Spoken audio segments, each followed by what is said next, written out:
가족 저녁 식사 자리. 시어머니가 제 매실차 잔에 무언가 넣는 것을 봤어요. 저는 몰래 남편과 잔을 바꿨죠.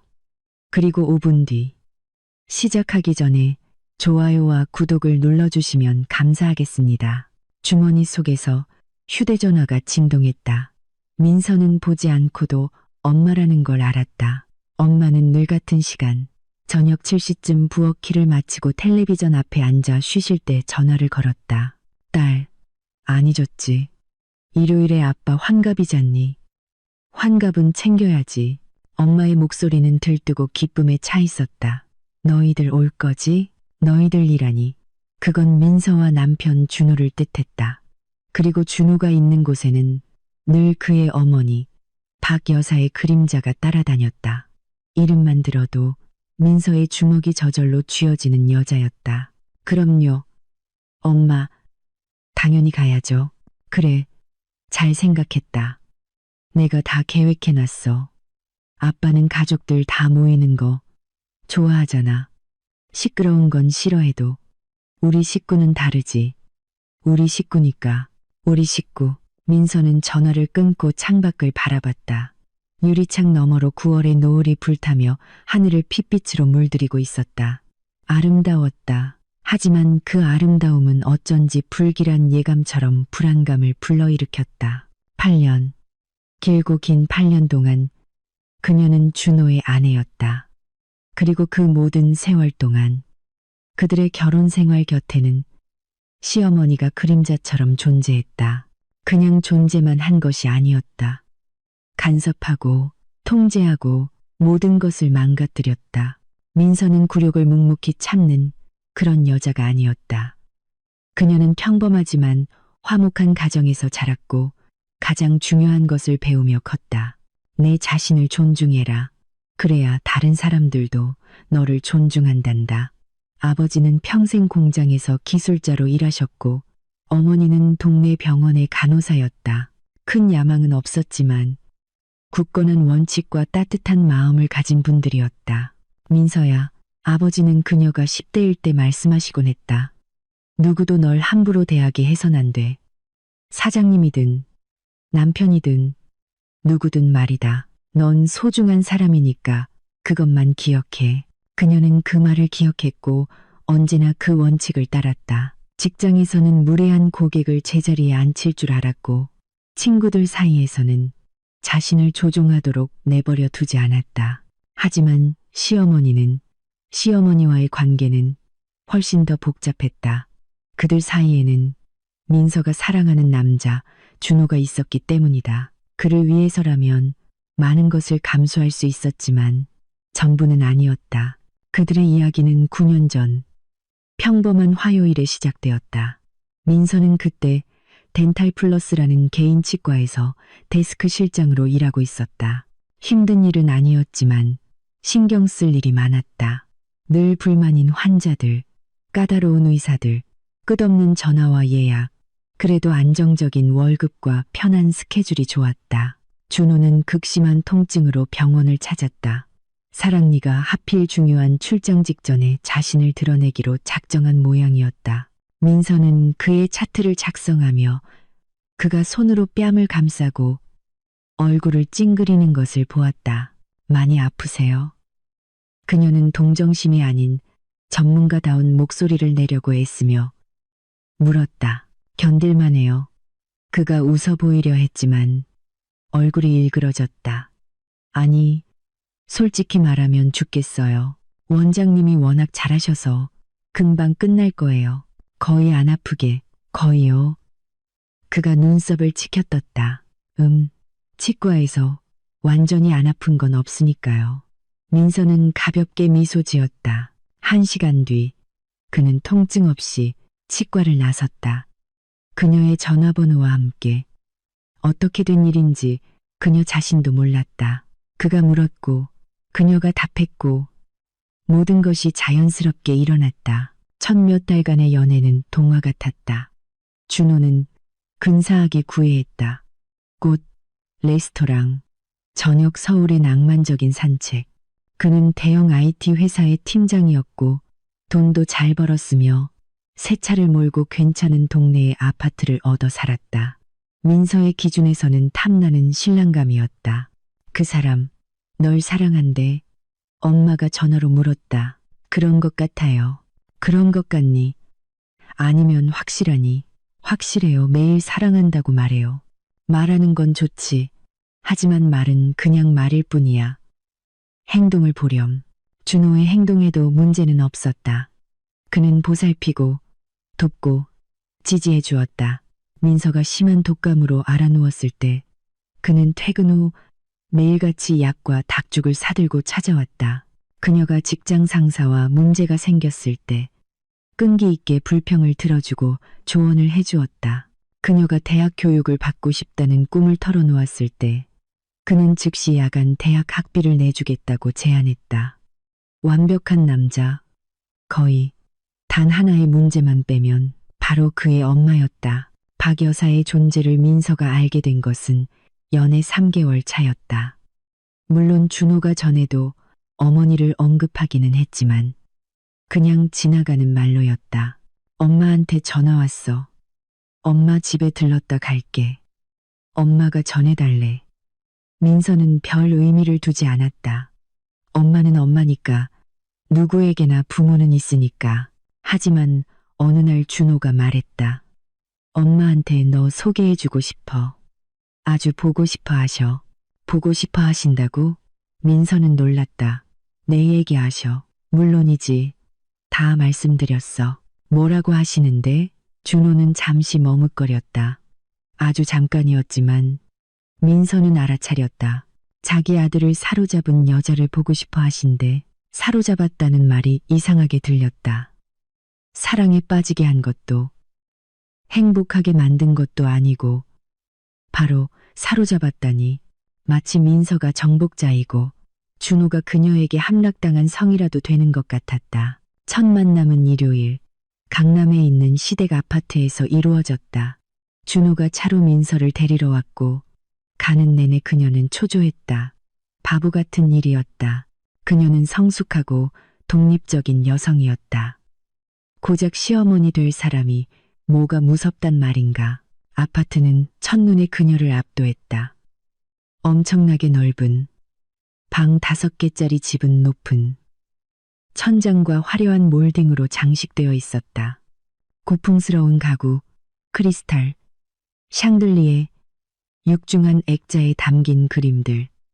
전주의 평범한 아파트에서 자란 민서는 이런 호화로움은 영화에서나 본 것이었다. 마음에 들어 준호가 그녀의 시선을 눈치채고 물었다. 굉장하네. 할머니 때부터 살던 집이야. 엄마가 아주 아끼셔. 하나하나 신경 쓰시지. 박 여사가 거실에서 그들을 맞으러 나왔다. 50대쯤 되어 보이는 키가 크고 기품 있는 여자였다. 완벽하게 세팅된 머리, 우아한 원피스, 목에는 진주 목걸이를 걸고 있었다. 그녀는 민서를 마치 명품 매장에서 비싼 물건을 보듯 타라보았다. 살가치가 있는지 가늠하는 눈빛이었다. 내가 그 아이로구나. 그녀는 인사 대신 말했다. 우리 준호가 내 얘기를 얼마나 하던지 아주 대단한 미인인 줄 알았지. 민서는 어안이 벙벙했다. 이게 대체 무슨 말인가? 칭찬인가? 아니면 예의라는 포장지에 싼 모욕인가? 엄마, 왜 그러세요? 준호가 어머니의 어깨를 감쌌다. 민서 정말 예쁘잖아요. 예쁘지, 예쁘고 말고. 박 여사는 그래, 네가 그렇게 생각한다면야라고 말하는 듯한 말투로 동의했다. 들어오너라. 저녁 씻겠다. 식탁에서 시어머니는 민서에게 진짜 신문을 시작했다. 어디서 태어났는지, 어디서 자랐는지, 부모님은 누구신지, 어디서 공부했고, 어디서 일하는지, 모든 대답에는 미세하게 치켰던 눈썹이나 거의 알아챌 수 없게 꽉 담은 입술이 뒤따랐다. 아버님은 공장 기술자시라고 알겠다. 어머님은 간호사시고, 그것도 알겠고, 그럼 집안의 대졸자는 아무도 없는 거니? 저는 전문대를 나왔어요. 민서는 속에서 짜증이 끓어오르는 것을 느끼며 대답했다. 그리고 야간대학에 편입할 계획이고요. 계획이라고?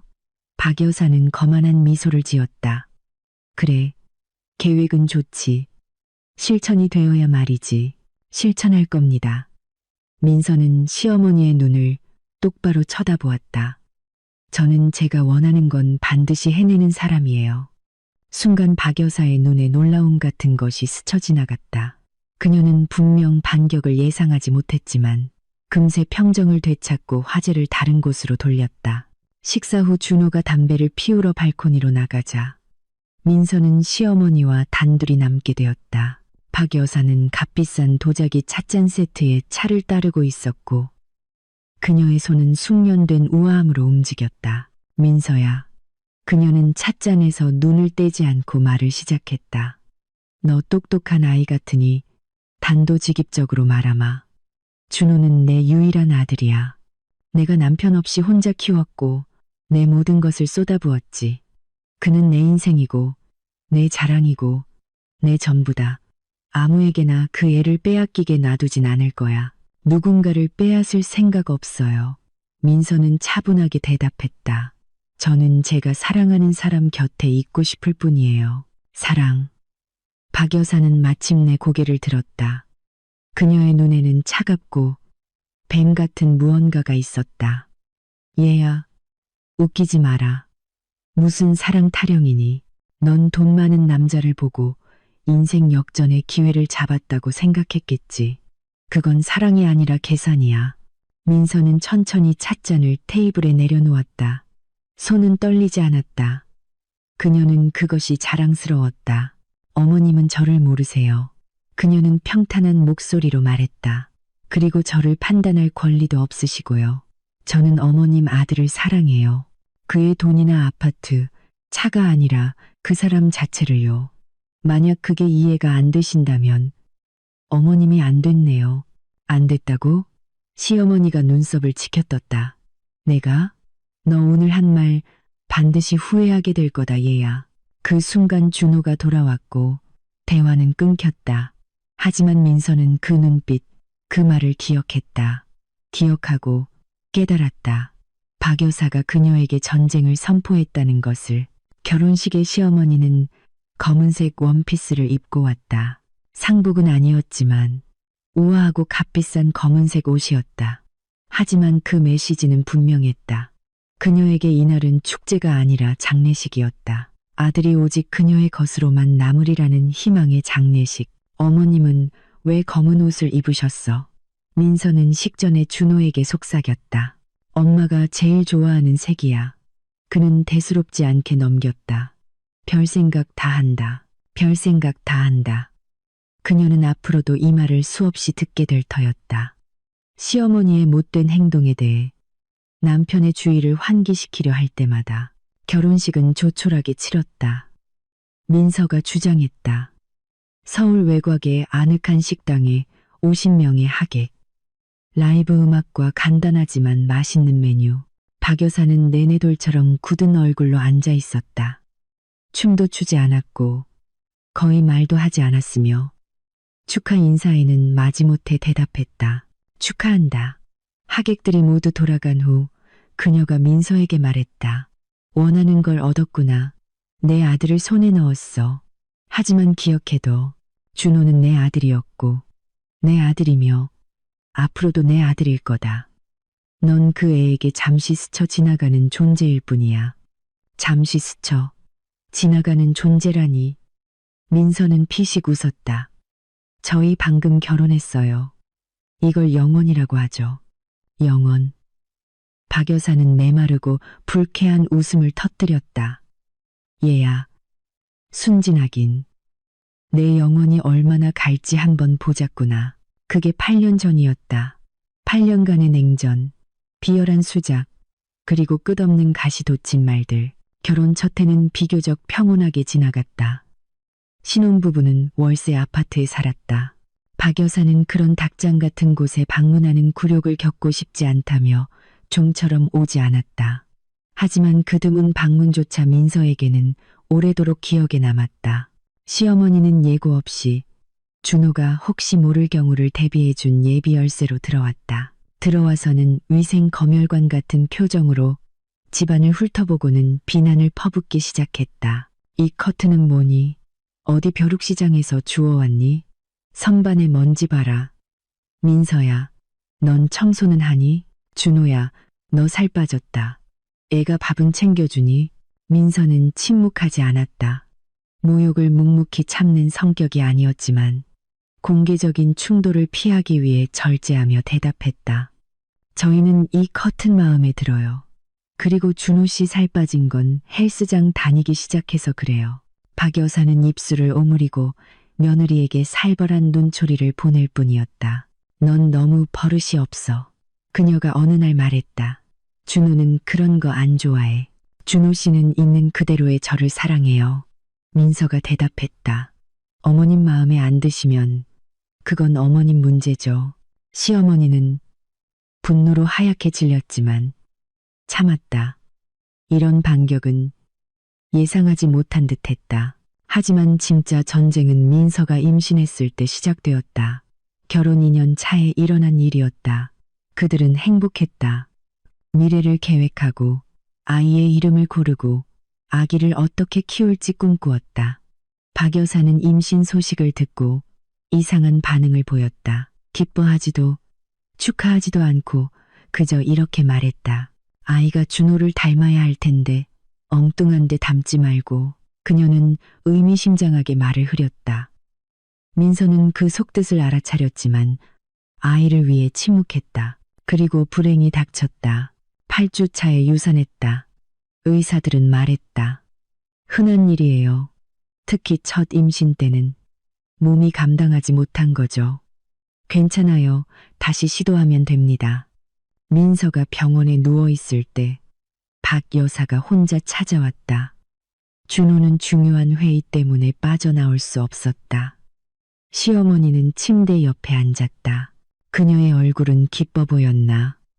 아니, 꼭 그렇지는 않았다. 오히려 만족스러워 보였다. 기다리던 것을 얻은 사람처럼 안 됐구나. 그녀는 손톱을 들여다보며 말했다. 우리 불쌍한 준호가 얼마나 속상해할까. 이미 알아요. 민서가 조용히 말했다. 전화했어요. 물론 알겠지.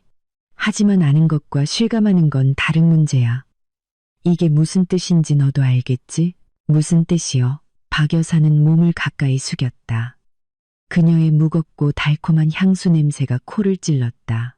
그건 네가 내 아들에게 필요한 것, 즉 후계자, 대를 이을 아들을 낳아줄 수 없다는 뜻이지. 어쩌면 이건 신호일지도 몰라. 너희 둘은 함께하면 안 된다는. 민서는 속에서 무언가 끊어지는 것을 느꼈다. 시어머니의 말 때문이 아니었다. 그녀의 독설에는 이미 익숙했다. 깨달음 때문이었다. 이 여자는 정말로 자신의 불행을 기뻐하고 있었다. 아이를 잃은 것을 기뻐하고 있었다. 나가세요. 민서가 말했다. 목소리는 쉬어 있었지만 단호했다. 뭐라고? 당장 나가세요. 내가 감히 나가. 민서는 쇠약함과 고통에도 불구하고 침대에서 몸을 일으켰다. 여기서 당장 꺼지세요. 그리고 만약 준호 씨한테 여기서 짓거린 말 한마디라도 했다가는 제가 다 말할 거예요. 지난 세월 동안 저한테 했던 모든 말들, 모든 모욕, 모든 비열한 짓들 전부 다요. 박 여사는 창백해져서 일어섰다. 재킷을 여미고 병실을 나갔다. 하지만 나가기 전 그녀는 돌아보며 სიმ심거렸다. 넌 후회하게 될 거야. 민서는 준호에게 아무 말도 하지 않았다. 무서워서가 아니었다. 그에게 더 큰 걱정을 안겨주고 싶지 않았을 뿐이다. 그는 이미 아이를 잃은 슬픔에 잠겨 있었다. 하지만 그날 이후 무언가 변했다. 민서는 더 이상 참지 않았다. 다음에 박 여사가 예고 없이 나타났을 때 민서는 현관문 앞에서 그녀를 맞았다. 안녕하세요. 다음부터는 미리 전화 주고 오세요. 나한테는 열쇠가 있는데. 시어머니가 뻔뻔하게 대답했다. 있었죠. 준호 씨한테 돌려달라고 할 거예요.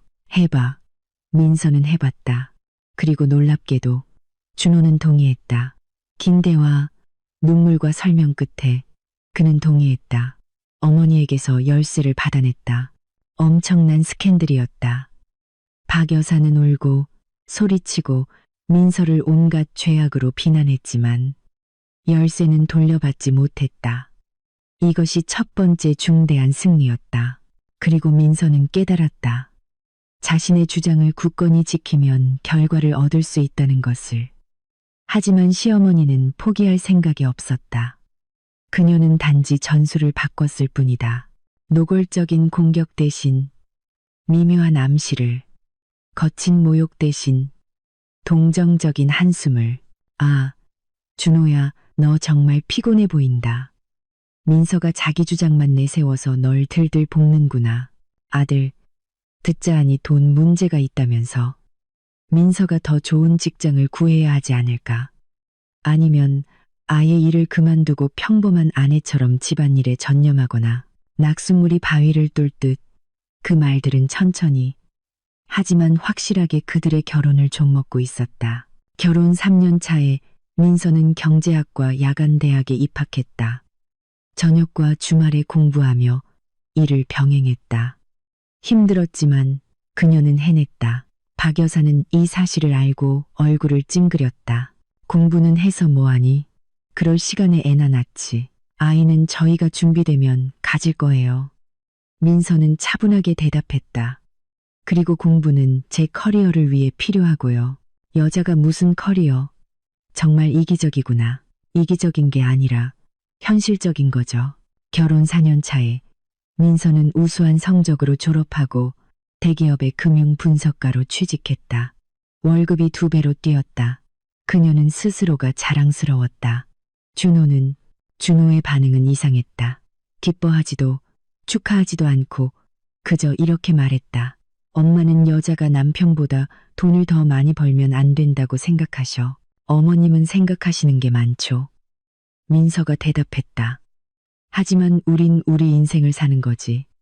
어머님 인생을 사는 게 아니잖아요. 나도 알아. 그냥 뭐요? 아니야. 잊어버려. 하지만 잊을 수 없었다.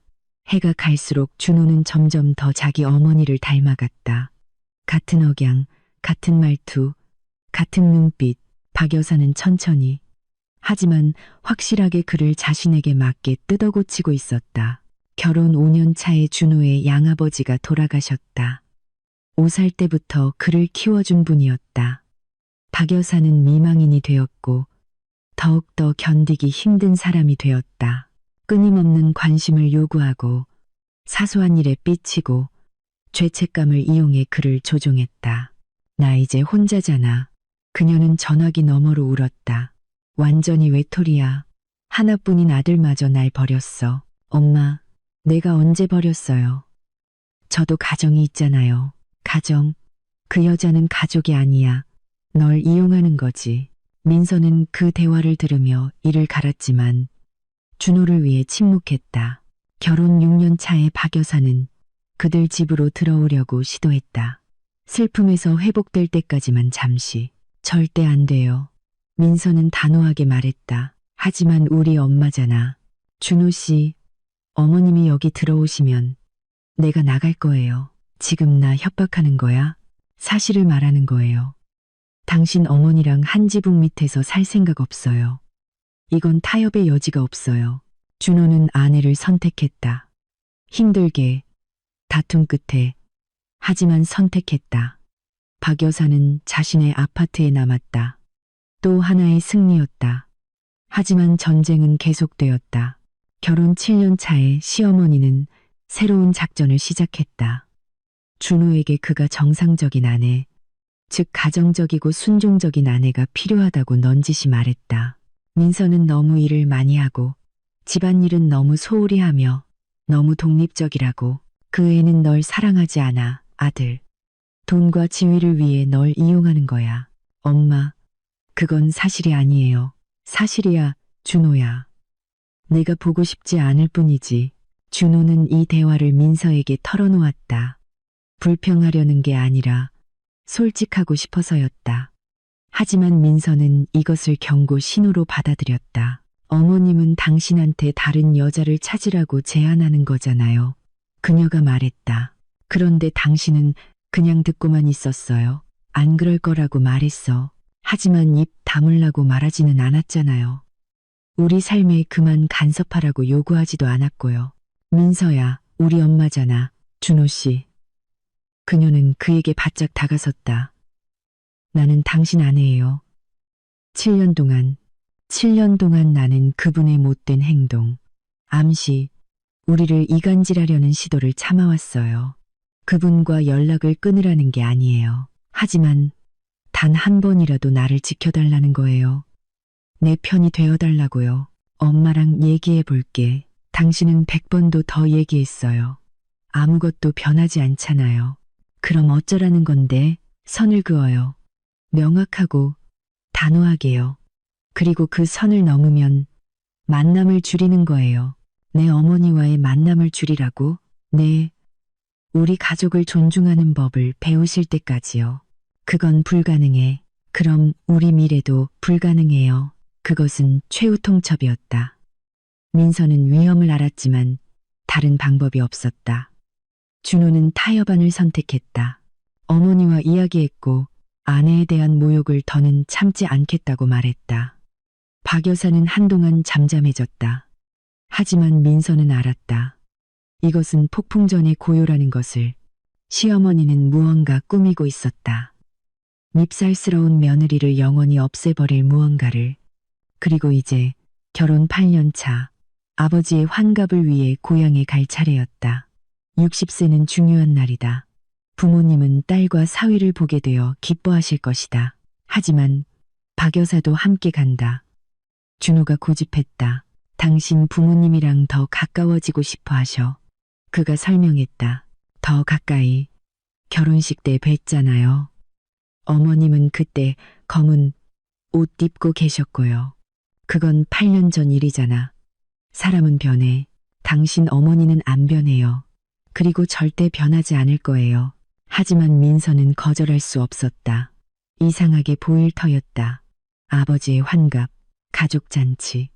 시어머니가 오지 못할 이유가 무엇인가? 그녀는 이 여행이 전환점이 되리라는 것을, 앞으로 며칠간의 사건이 모든 것을 뒤엎으리라는 것을, 그리고 마침내 8년간 함께 살아온 사람의 진면목을 보게 되리라는 것을 알지 못했다. 지금은 그저 여행 가방을 싸며 인생이 얼마나 이상하게 흘러가는지에 대해 생각할 뿐이었다. 때로는 명백한 것을 깨닫는데 몇 년이 걸리고, 때로는 단 한순간, 한 번의 눈빛, 한 번의 행동만으로 충분하다는 것을. 그녀의 진실의 순간은 아직 오지 않았다. 민서는 환갑 이틀 전에 전주에 도착했다. 부모님의 준비를 돕고 싶었고 준호와 그의 어머니 없이 오붓한 시간을 보내고 싶었다. 부모님 댁은 익숙한 냄새로 그녀를 맞았다. 엄마의 빵 굽는 냄새, 아빠의 담배 냄새, 창가의 제라늄 향기. 이곳은 모든 것이 어린 시절 그대로였다. 똑같은 꽃무늬 벽지, 주름 장식 커튼, 복도에 삐걱거리는 마룻바닥. 우리 딸. 엄마가 앞치마에 손을 닦으며 현관으로 뛰쳐나왔다. 드디어 왔구나. 두 사람은 서로를 껴안았다. 엄마에게서는 바닐라와 계피 냄새가 났다. 맛있는 걸 굽고 계신 모양이었다. 오는 길은 어땠어? 안 피곤하고 배고프지? 엄마, 괜찮아요. 길 안 막혔어요. 집에서 아버지가 나왔다. 김진철 씨는 지난 한 해 동안 많이 쇠약해지셨다. 살이 빠지고 수척해지고 흰머리도 늘었다. 하지만 눈은 여전히 젊고 쾌활하게 빛났다. 우리 민서. 그는 딸을 안아 가슴에 품었다. 내 예쁜 딸. 정말 보고 싶었다. 아빠 미리 축하드려요. 고맙다. 우리 딸. 들어와 들어와. 내 엄마가 전을 부쳐서 온 집안에 기름 냄새가 진동한다. 저녁 식사 자리에서 부모님은 사는 이야기, 일 이야기, 계획에 대해 물었다. 민서는 아픈 주제는 피하며 대답했다. 준호와의 문제, 시어머니에 대해서는 한마디도 하지 않았다. 하지만 아버지는 언제나처럼 속을 꿰뚫어 보셨다. 딸, 표정이 왜 이리 안 좋으냐. 엄마가 차를 가지러 부엌으로 갔을 때 그가 말했다. 무슨 문제 있니? 아니에요, 아빠. 괜찮아요. 아빠한테 거짓말하지 마라. 다 보여. 민서는 한숨을 쉬었다. 아버지에게 무언가를 숨기는 것은 소용없는 일이었다. 시어머니가 준호 씨랑 같이 올 거예요. 알아. 내 엄마가 그러더구나. 그래서 그냥요. 아빠 잔치를 망치게 하고 싶지 않아서요. 망친다고? 아버지는 피식 웃었다. 딸아, 내가 이제 환갑이다. 별의별 일을 다 겪었어. 서울에서 온 사부인 한 명 때문에 겁먹지 않아. 아빠, 그분은 그냥 사부인이 아니에요. 그분은 민서는 말을 고르며 잠시 멈췄다. 그분은 첫날부터 저를 미워했고 저랑 준호 씨가 이혼하게 하려고 온갖 짓을 다 해요. 아버지의 표정이 어두워졌다. 알고 있다. 내 결혼식 때 검은 한복 입고 상갓집 온 표정으로 앉아있던 거 기억한다. 그때 이미 어떤 사람인지 알아봤지. 그런데 왜 아무 말씀 안 하셨어요? 내가 뭘 말할 수 있었겠니? 넌 준호를 사랑했고 행복했잖니. 망치고 싶지 않았어. 그래도 말씀해 주셨어야죠. 아버지는 고개를 저었다. 아니야. 딸아. 누구나 자기 실수는 자기가 겪어봐야 하는 법이다. 내가 경고할 수는 있었겠지만 결정은 어차피 내 몫이었을 거야. 이제 어떻게 해야 할지 모르겠어요. 8년이에요. 아빠. 8년 동안 그 여자랑 잘 지내보려고 노력했어요.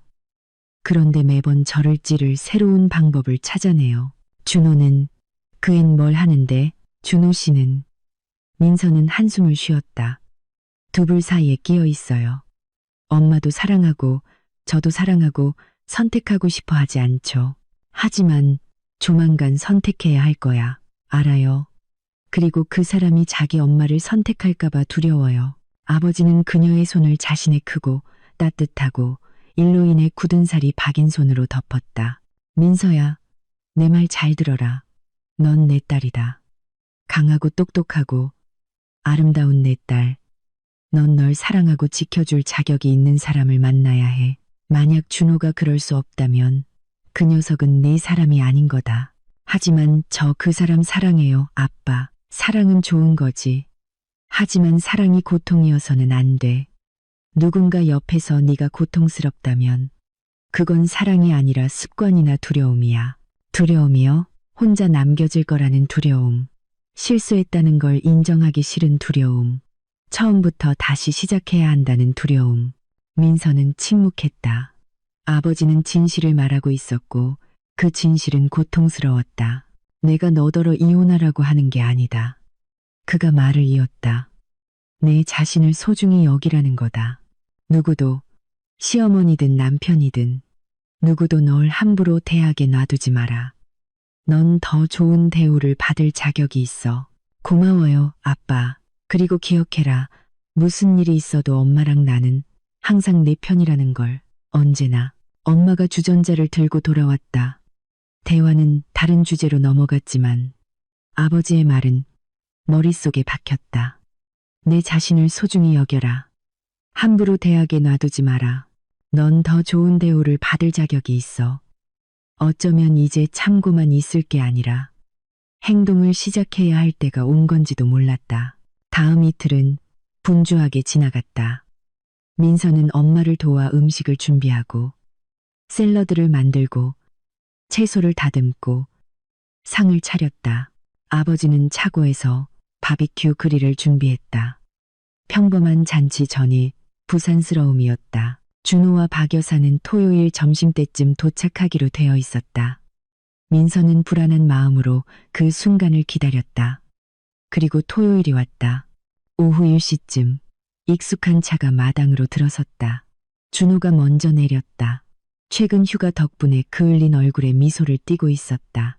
그 뒤를 박 여사가 따랐다. 시어머니는 이상해 보였다.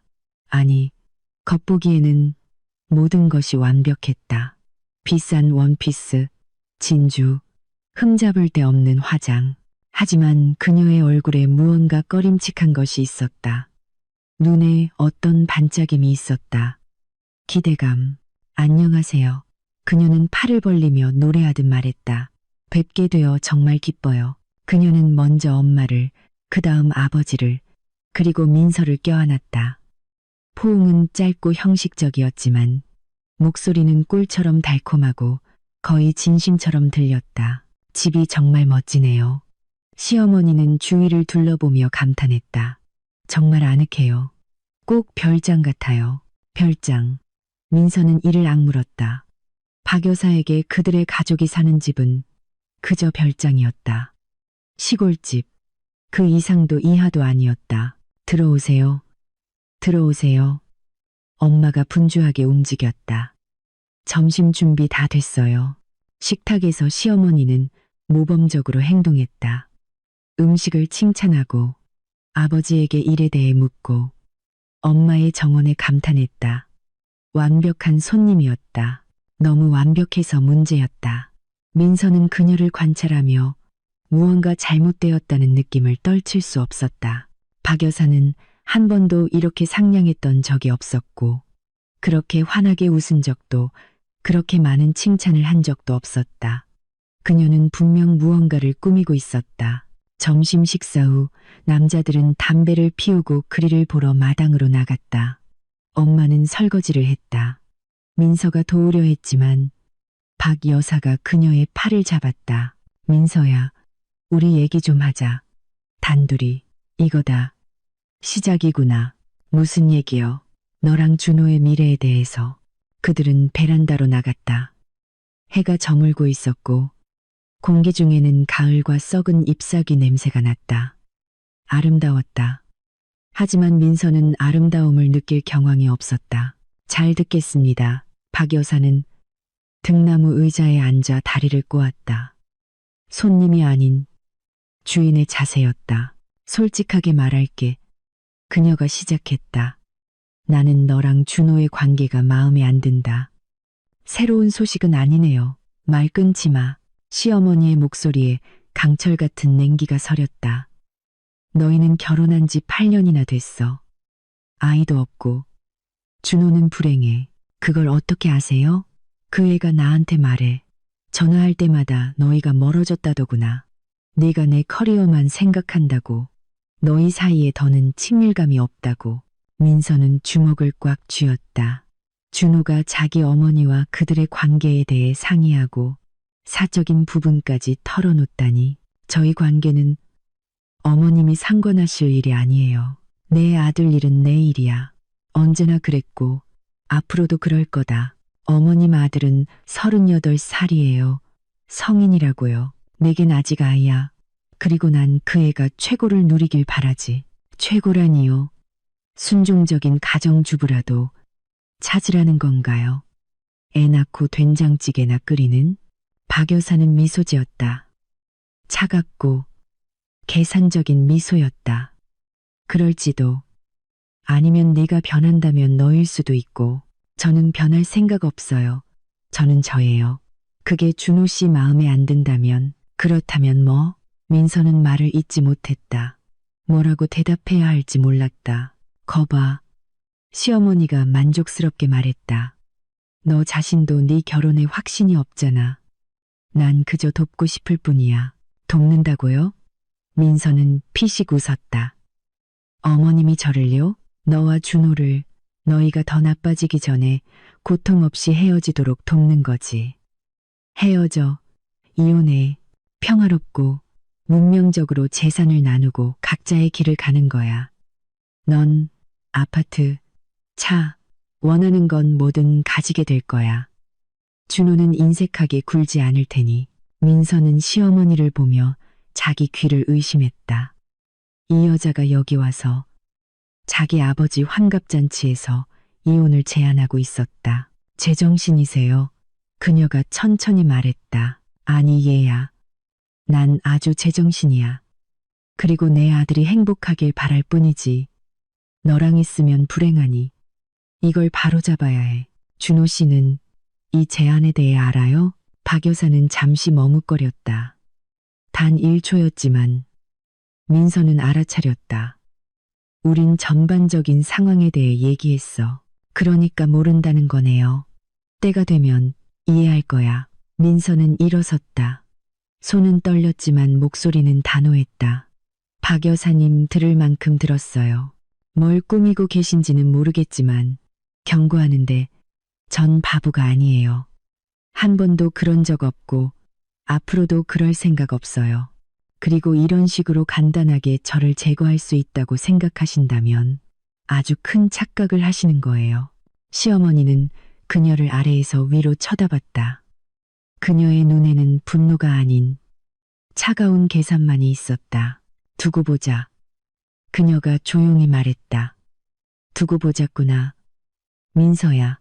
민서는 돌아서서 집으로 들어갔다. 심장이 미친 듯이 뛰었다. 무언가 일어날 것이었다. 나쁜 일이. 그녀는 그것을 느낄 수 있었다. 밤에 모두가 잠자리에 들었을 때 민서는 오랫동안 잠을 이룰 수 없었다. 박 여사의 말이 머릿속을 맴돌았다. 두고 보자. 그녀는 무엇을 꾸미고 있는 걸까? 그녀의 계획은 무엇일까? 자정 무렵 민서는 벽 너머에서 들려오는 목소리를 들었다. 준호와 그의 어머니가 무언가에 대해 조용히 거의 속삭이듯 이야기하고 있었다. 그녀는 살금살금 문으로 다가가 귀를 기울였다. 다 준비됐어. 박 여사가 말했다. 내일 저녁 식사 때 엄마, 난 확신이 안 서요. 사내 자식이 왜 그렇게 물러터졌니? 준호야. 우리 다 얘기했잖아. 다른 방법이 없어. 하지만 민서가 알면 모를 거야. 모든 게 순조롭게 진행될 테니 나만 믿어. 민서는 문에서 물러났다. 심장이 쿵 내려앉았다. 다 준비됐어. 내일 저녁 식사 때 다른 방법이 없어. 그들은 무언가를 계획하고 있었다. 둘 다 준호와 그의 어머니가 내일 일어날 무언가, 나쁜 무언가를. 민서는 침대로 돌아갔지만 잠을 이룰 수 없었다. 동이 틀 때까지 그녀는 눈을 뜬 채 누워 생각했다. 내일은 아버지의 환갑 축하, 저녁 식사, 그리고 그 식사 자리에서 모든 것을 바꿀 무언가가 일어날 것이다. 그녀는 그것이 무엇인지는 몰랐지만 어떤 상황에도 대비할 준비가 되어 있었다. 그녀는 바보가 아니었다. 한 번도 그런 적 없었고 앞으로도 그럴 생각 없었다. 그리고 누군가 자신을 무너뜨릴 수 있다고 생각한다면 그는 아주 큰 착각을 하는 것이었다. 일요일 아침은 갓 구운 빵 냄새로 시작되었다. 엄마는 동도 트기 전에 일어나 부엌에서 분주하게 움직였다. 전을 부치고 샐러드를 준비하고 잔치상을 차렸다. 남편의 환갑은 중대한 일이었다. 민서는 거의 잠을 못 잤다. 밤새 문 너머로 엿들은 말이 머릿속을 맴돌았다. 다 준비됐어. 내일 저녁 식사 때 다른 방법이 없어. 그들은 무엇을 꾸미고 있는 걸까? 오늘 무슨 일이 일어나려는 걸까? 그녀가 부엌으로 내려갔을 때 엄마는 이미 반죽을 마치고 잡채에 들어갈 채소를 볶고 있었다. 좋은 아침. 딸, 잘 잤니? 그럭저럭요. 민서는 거짓말을 했다. 제가 도울게요. 그래, 도와주렴. 감자 좀 깎고 당근도 채 썰어줘. 손님이 많이 오실 테니 할 일이 태산이다. 그들은 말없이 손발을 맞춰 일했다. 엄마는 흥얼거리며 노래를 불렀다. 민서는 기계적으로 채소를 다듬으며 생각했다. 정신 바짝 차려야 해. 박 여사의 모든 움직임을 주시해야 해. 한순간도 눈을 떼면 안 돼. 9시쯤 아버지가 부엌에 들르셨다. 좋은 아침. 우리 집 요리사들. 무슨 맛있는 냄새가 이렇게 나지? 갈비찜이에요, 여보. 당신이 제일 좋아하는 거. 영희 씨, 당신은 내 보물이야. 그는 아내의 뺨에 입을 맞추고 딸에게 윙크했다. 민서는 미소로 화답했지만 미소는 어색했다. 왜 그러니 민서야? 아버지가 알아차렸다. 표정이 안 좋네. 괜찮아요, 아빠. 그냥 잠을 설쳐서요. 그래. 나는 그 서울 손님들 때문인 줄 알았지. 민서는 침묵했다. 아버지는 언제나처럼 속을 꿰뚫어 보셨다. 알았다. 방해 안 할게. 가서 그릴이나 확인해야겠다. 점심때쯤이면 아주 맛있는 바비큐가 될 거야. 그는 마당으로 나갔다. 엄마가 한숨을 쉬었다. 민서야, 무슨 일 있는 거 안다. 엄마한테 말해줄래? 엄마, 정말 괜찮아요. 준호 엄마 때문이지. 어제 저녁 내내 이상했어. 너무 친절해서 오히려 이상하더라. 난 그런 사람 안 믿어. 저도 안 믿어요. 엄마는 밀대를 내려놓고 딸을 향해 돌아섰다. 민서야, 그 여자가 널 안 좋아하는 거 알아. 너한테 어떻게 대하는지도 알고. 아빠가 네가 한 말 전해주더라. 아빠가 말했어요? 우린 35년 된 부부야. 우리 사이에 비밀은 없어. 민서는 눈을 내리깔았다. 잔칫날을 앞두고 엄마에게 자기 문제로 부담을 주고 싶지 않았다. 엄마, 오늘은 그 얘기하지 말아요. 오늘 아빠 생신이잖아요. 망치고 싶지 않아요. 알았다, 딸아. 하지만 이것만 알아도 만약 그 여자가 너에 대해 한마디라도 나쁘게 말하면 나 가만히 안 있을 거야. 그 여자가 스스로를 뭐라고 생각하든 상관없어. 고마워요, 엄마. 두 사람은 짧지만 따뜻하게 포옹했다. 자, 이제 일하자. 손님들이 2시에 오실 텐데 아직 할 일이 산더미야. 10시쯤 박 여사가 부엌에 나타났다. 그녀는 이미 머리부터 발끝까지 완벽하게 차려입고 있었다. 머리를 하고 화장을 하고 화려한 원피스를 입고 좋은 아침. 그녀는 꿀바른 목소리로 노래하듯 말했다.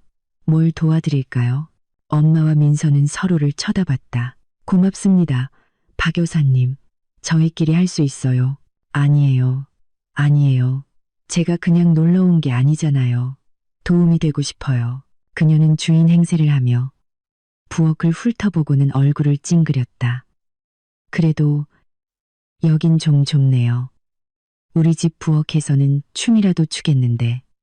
뭐, 그래도 괜찮아요. 어떻게든 되겠죠. 우리 집 부엌. 민서는 이를 악물었다. 시어머니는 돕는 와중에도 상처 주는 말을 하지 않고는 못 배기는 사람이었다. 괜찮으시면 잠시 쉬시는 게 어떠세요? 엄마가 제안했다. 날씨도 좋은데 마당에 앉아 계세요. 아니에요. 돕고 싶어요. 박 여사는 칼을 잡고 토마토 쪽으로 손을 뻗었다. 제가 샐러드 썰게요. 샐러드는 이미 다 만들었어요. 그러자 시어머니는 주위를 둘러봤다. 아, 매실차. 상에 매실차도 내놓으실 거죠? 제가 항아리에서 퍼서 담을게요. 매실차는 장독대에 있어요. 엄마가 말했다. 직접 담근 거예요. 큰 항아리에. 잘 됐네요. 제가 가져올게요. 박 여사는 만족스러운 표정으로 부엌을 나섰다. 민서는 그녀의 뒷모습을 눈으로 돋았다. 오늘따라 이상하시네. 엄마가 말했다. 가시방석에 앉은 사람처럼 안절부절 못하시고. 그러게요. 민서는 자신의 의심에 대해 말하지 않았지만 매실차는 직접 확인하기로 결심했다. 시어머니는 5분 뒤에 커다란 유리병 2개를 들고 돌아왔다. 하나는 못 찾았어요. 그녀가 알렸다. 어디 굴러 들어갔나 봐요. 괜찮아요. 2병이면 충분해요. 엄마가 말했다. 박 여사는 병을 식탁에 내려놓고 열기 시작했다. 그녀의 손이 흥분과 기대감으로 미세하게 떨렸다. 민서는 그녀의 모든 움직임을 지켜보았다. 예쁜 주전자 있으세요? 시어머니가 물었다. 병째로 따를 수는 없잖아요. 찬장에 할머니가 쓰시던 크리스탈 주전자 있어요. 오, 크리스탈, 좋네요. 그녀는 조각 무늬가 새겨진 큰 주전자 2개를 꺼내 매실차를 옮겨 담기 시작했다. 움직임은 조심스러웠다. 심지어 지나치게 조심스러웠다. 민서는 그녀에게서 눈을 떼지 않았지만 의심스러운 점은 발견하지 못했다. 박 여사는 그저 매실차를 주전자에 옮겨 담고 뚜껑을 닫아 냉장고에 넣었을 뿐이다. 다 됐어요. 그녀가 미소 지으며 선언했다. 또 뭐 할 거 없나요? 고맙습니다. 이제 없어요. 쉬세요. 시어머니는 어깨를 으쓱하고 나갔다. 민서는 숨을 돌렸다. 어쩌면 괜한 걱정을 하는 걸지도 몰랐다. 어쩌면 그 대화는 전혀 다른 것에 대한 이야기였을지도. 하지만 직감은 계속해서 말했다. 아니야. 무언가 잘못됐어. 정오가 되자 집안이 시끄러워졌다. 손님들이 도착했다. 직접 담근 와인을 들고 온 이웃집 부부. 케이크를 들고 온 이모, 아내와 함께 온 삼촌, 아버지의 공장 동료들, 작은 모임이었다. 15명 남짓. 아버지는 사람이 너무 많은 것을 좋아하지 않으셨다. 준호는 의자를 나르고 테이블을 옮기는 것을 도왔다. 그는 평소와 달리 말이 없었고 민서의 눈을 피했다. 괜찮아? 복도에서 그를 붙잡고 민서가 물었다. 그럼. 그냥 오는 길이 피곤해서. 준호 씨, 우리 얘기 좀 나중에. 알았지? 지금은 바빠. 그는 그녀를 복도에 홀로 남겨두고 가버렸다. 민서는 그의 뒷모습을 보며 그들 사이에 무언가 금이 갔음을 느꼈다. 어쩌면 오래전부터, 어쩌면 바로 지금 그녀가 그것을 알아차렸을 뿐이었다. 2시가 되자 상차림이 끝났다. 새하얀 식탁보, 축제용 식기, 중앙에 놓인 다알리아 꽃다발. 엄마는 최선을 다했다. 샐러드, 전체 요리, 메인 요리, 전, 아버지가 좋아하는 모든 것이 있었다. 손님들이 자리에 앉고 건배가 시작되었다. 주인공을 위하여 삼촌이 외쳤다. 우리 김서방, 앞으로 100년은 더 건강하게 사시게. 고맙네. 처남, 100년은 좀 그렇고 한 20년은 더 살지. 웃음소리, 잔 부딪히는 소리, 축제 분위기. 민서는 준호 옆 박 여사 맞은편에 앉았다. 시어머니는 기분이 아주 좋아 보였다. 농담하고 웃고 건배를 이끌었다. 완벽한 손님. 너무 완벽했다. 메인 요리가 끝난 후 엄마가 휴식을 제안했다. 잠깐 쉬었다 합시다. 곧 케이크 잘라야죠. 손님들은 식탁에서 일어섰다. 담배를 피우러 나간 사람도, 정원을 산책하러 간 사람도 있었다. 이모는 엄마를 도우러 부엌으로 갔다.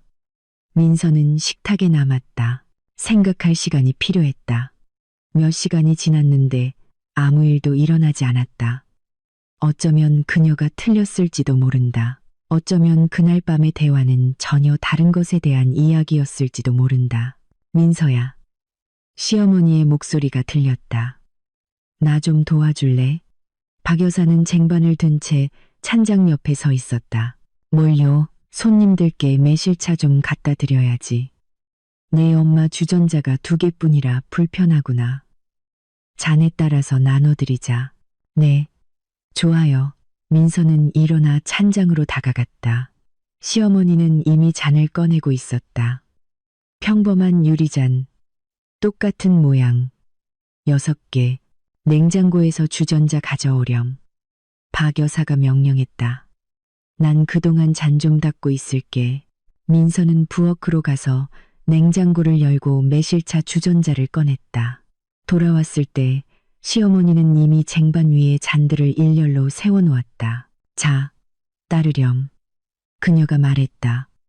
내가 가져다 놓을게. 민서는 매실차를 따르기 시작했다. 시어머니는 옆에 서서 그 과정을 유심히 지켜봤다. 이 잔은 내 거야. 박 여사가 갑자기 맨 왼쪽 잔을 가리키며 말했다. 조금만 따라줘. 나 다이어트 중이거든. 네, 그리고 이건. 그녀가 오른쪽 잔을 손가락으로 가리켰다. 내 거니까 가득 따라. 너 엄마 매실차 좋아하잖아. 어떻게 알지? 민서는 한 번도 그 이야기를 한 적이 없었다. 어떻게 아셨어요? 준호가 말해줬어. 네가 어릴 때 이 매실차를 엄청 좋아했다더구나. 민서는 말없이 지정된 잔에 매실차를 가득 따랐다. 잘했어. 박 여사가 미소 지었다. 이제 나머지 잔들도 모든 잔이 채워지자 시어머니가 쟁반을 들었다. 내가 가져다 놓을게. 넌 그동안. 그녀는 주위를 둘러봤다. 어머, 냅킨을 잊었네. 부엌에서 냅킨 좀 가져오렴. 냅킨은 식탁에 있는데요. 아니, 그건 종이 냅킨이잖아. 첫 냅킨이 필요해. 예쁜 걸로. 내 엄마가 서랍장에 있다고 하더라. 민서는 망설였다. 지금 자리를 뜨고 싶지 않았다. 뭘 그렇게 서 있니? 시어머니가 재촉했다. 어서 가. 내가 그동안 잔 나눠 놓을게. 어쩔 수 없었다. 민서는 냅킨을 가지러 방으로 갔다. 서랍장은 부모님 침실에 있었다. 민서는 맨 위 서랍을 열었다. 비어 있었다. 중간 서랍은 침구류, 맨 아래 서랍. 여기 있군. 냅킨. 하얀색, 리넨 소재의 자수가 놓여 있었다. 그녀는 한 뭉치를 들고 거실로 돌아왔다. 박 여사는 이미 식탁에 잔들을 놓아두었다. 각 손님 앞에 한 잔씩, 깔끔하고 반듯하게. 민서의 잔은 그녀의 자리에, 그녀가 따른 그대로 가득 채워져 있었다. 착하기도 하지. 시어머니가 칭찬했다. 냅킨 놓고 앉으렴. 곧 손님들 돌아오실 거야. 민서는 냅킨을 놓고 자리에 앉았다. 매실차 잔을 들어 입술로 가져가다가 멈칫했다.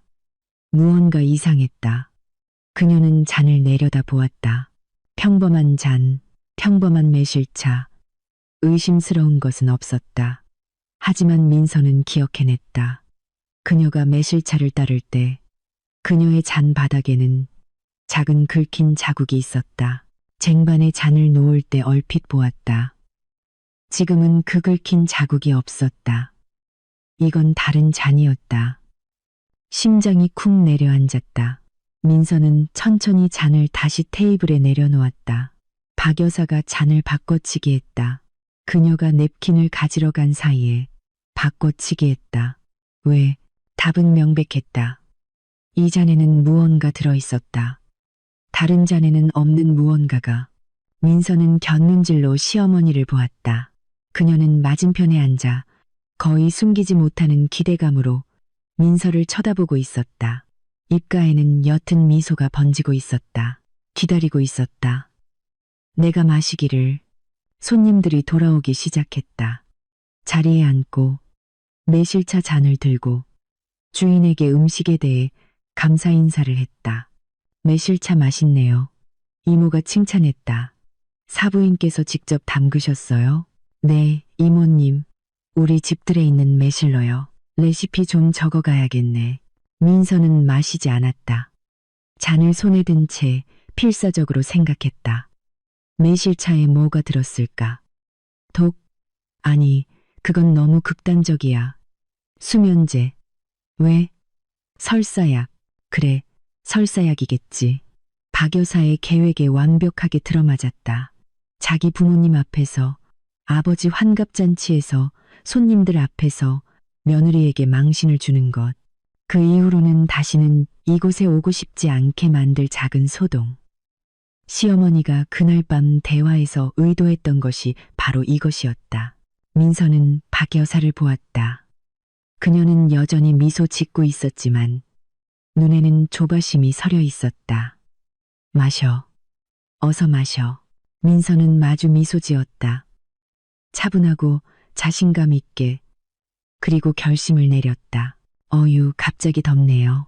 그녀가 송부채질을 하며 외쳤다. 창문 좀 열어도 될까요? 그럼 따라. 엄마가 일어나 창문으로 갔다. 다른 사람들도 뒤따랐다. 삼촌은 창문으로 엄마의 장미 정원을 보고 싶어 했다. 이모는 다알리아 사진을 찍고 싶었다는 것을 기억해냈다. 이웃집 부부는 담배를 피우러 마당으로 나갔다. 잠시 후 방에는 민서, 준호, 박 여사, 단 3명만 남았다. 시어머니는 자리에서 꼼짝도 하지 않고 앉아서 며느리를 쳐다보고 있었다. 매실차에 무슨 문제 있니? 그녀가 달콤한 목소리로 물었다. 왜 안 마셔? 그냥 다들 돌아오실 때까지 기다리는 거예요. 아빠를 위해 건배하고 싶어서요. 참 효녀구나. 시어머니의 목소리에는 조롱이 섞여 있었다. 그녀는 분명 이 순간을 즐기고 있었다. 준호는 옆에 앉아 휴대전화에 콜을 받고 자신과는 상관없는 일인 척했다. 준호야. 박 여사가 불렀다. 아들, 이리 와봐. 엄마 좀 일으켜줘. 다리가 저리네.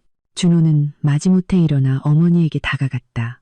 그녀는 그의 팔에 기대어 일어서기 시작했다. 과장된 신음소리를 내며 천천히. 민서는 그 순간을 이용했다. 한 번의 움직임으로 잔들이 자리를 바꿨다. 그녀의 잔은 이제 준호 앞에, 그의 잔은 그녀 앞에 놓였다. 잔들은 완전히 똑같아서 아무도 눈치채지 못할 것이다. 어휴, 고맙다, 아들. 박 여사는 다시 자리에 앉았다. 오늘따라 왜 이렇게 몸이 쑤시는지 그녀는 식탁을 힐끗 보았다. 그녀가 보기에는 잔들은 제자리에 있었다. 민서는 자신의 세 잔을 들고 한 모금 마셨다. 맛있는 매실차였다. 깨끗하고 아무것도 섞이지 않은, 정말 맛있다. 그녀는 시어머니의 눈을 보며 말했다. 엄마 매실차가 최고예요. 박 여사의 얼굴에 미소가 번졌다. 마셔, 마셔, 얘야. 내 몸에 좋을 거야. 손님들이 돌아오기 시작했다. 자리에 앉고 잔을 들었다. 준호는 기계적으로 자기 앞에 놓인 잔, 이제는 바뀌어버린 그 잔을 들고 큰 모금을 마셨다. 매실차 정말 맛있네요. 장모님. 그가 말했다. 솜씨가 대단하세요. 고맙네. 김서방. 엄마는 칭찬에 얼굴을 붉혔다. 박 여사는 민서를 보며 기다렸다. 효과가 나타나기를. 5분. 민서는 속으로 시간을 셌다. 설사약이라면 효과가 빨리 나타날 거야. 5분에서 10분 안에 아버지가 잔을 들었다. 친구들 와줘서 고맙네. 나한테는 정말 큰 의미가 있네. 여러분을 위해, 내 소중한 사람들을 위해, 내 가족을 위해, 김서방을 위해. 손님들이 화답했다. 잔 부딪히는 소리, 웃음, 축하 인사. 민서는 미소 지으며 고개를 끄덕였지만 곁눈질로 남편을 살폈다. 3분이 지났다. 준호는 괜찮아 보였다. 샐러드를 먹고 이웃과 대화하고 농담에 웃고 있었다. 5분이 지났다. 민서는 그가 창백해지는 것을 알아차렸다. 포크를 내려놓고 손으로 이마를 쓸었다. 좀 덥네. 그가 중얼거렸다. 창문 더 열까요? 엄마가 제안했다. 아니요, 괜찮아요. 저 잠시 다녀올게요. 그는 식탁에서 일어나 빠른 걸음으로 화장실 쪽으로 향했다. 박 여사는 미간을 찌푸렸다. 민서를 보았다. 그녀는 태연하게 샐러드를 먹고 있었다. 그 다음 준호의 빈자리를, 그리고 다시 민서를 보았다. 준호 왜 저러지? 그녀가 물었다. 모르겠어요. 더위를 먹었나 봐요.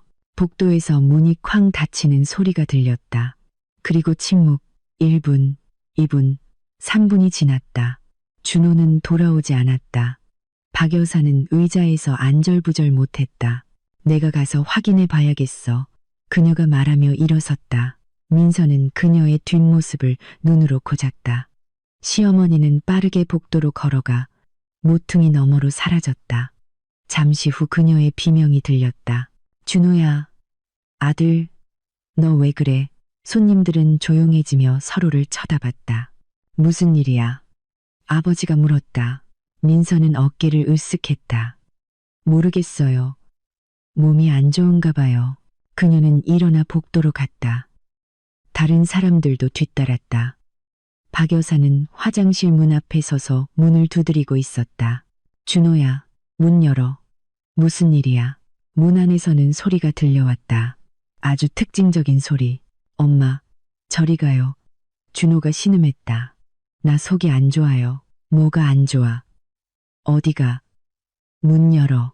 안 돼요, 배가. 박 여사는 새하얗게 질려 커진 눈으로 민서를 쳐다봤다. 너, 그녀가 속삭였다. 네, 제가요? 민서가 태연하게 물었다. 시어머니는 입을 열었지만 아무 말도 하지 못했다. 그녀는 깨달았다.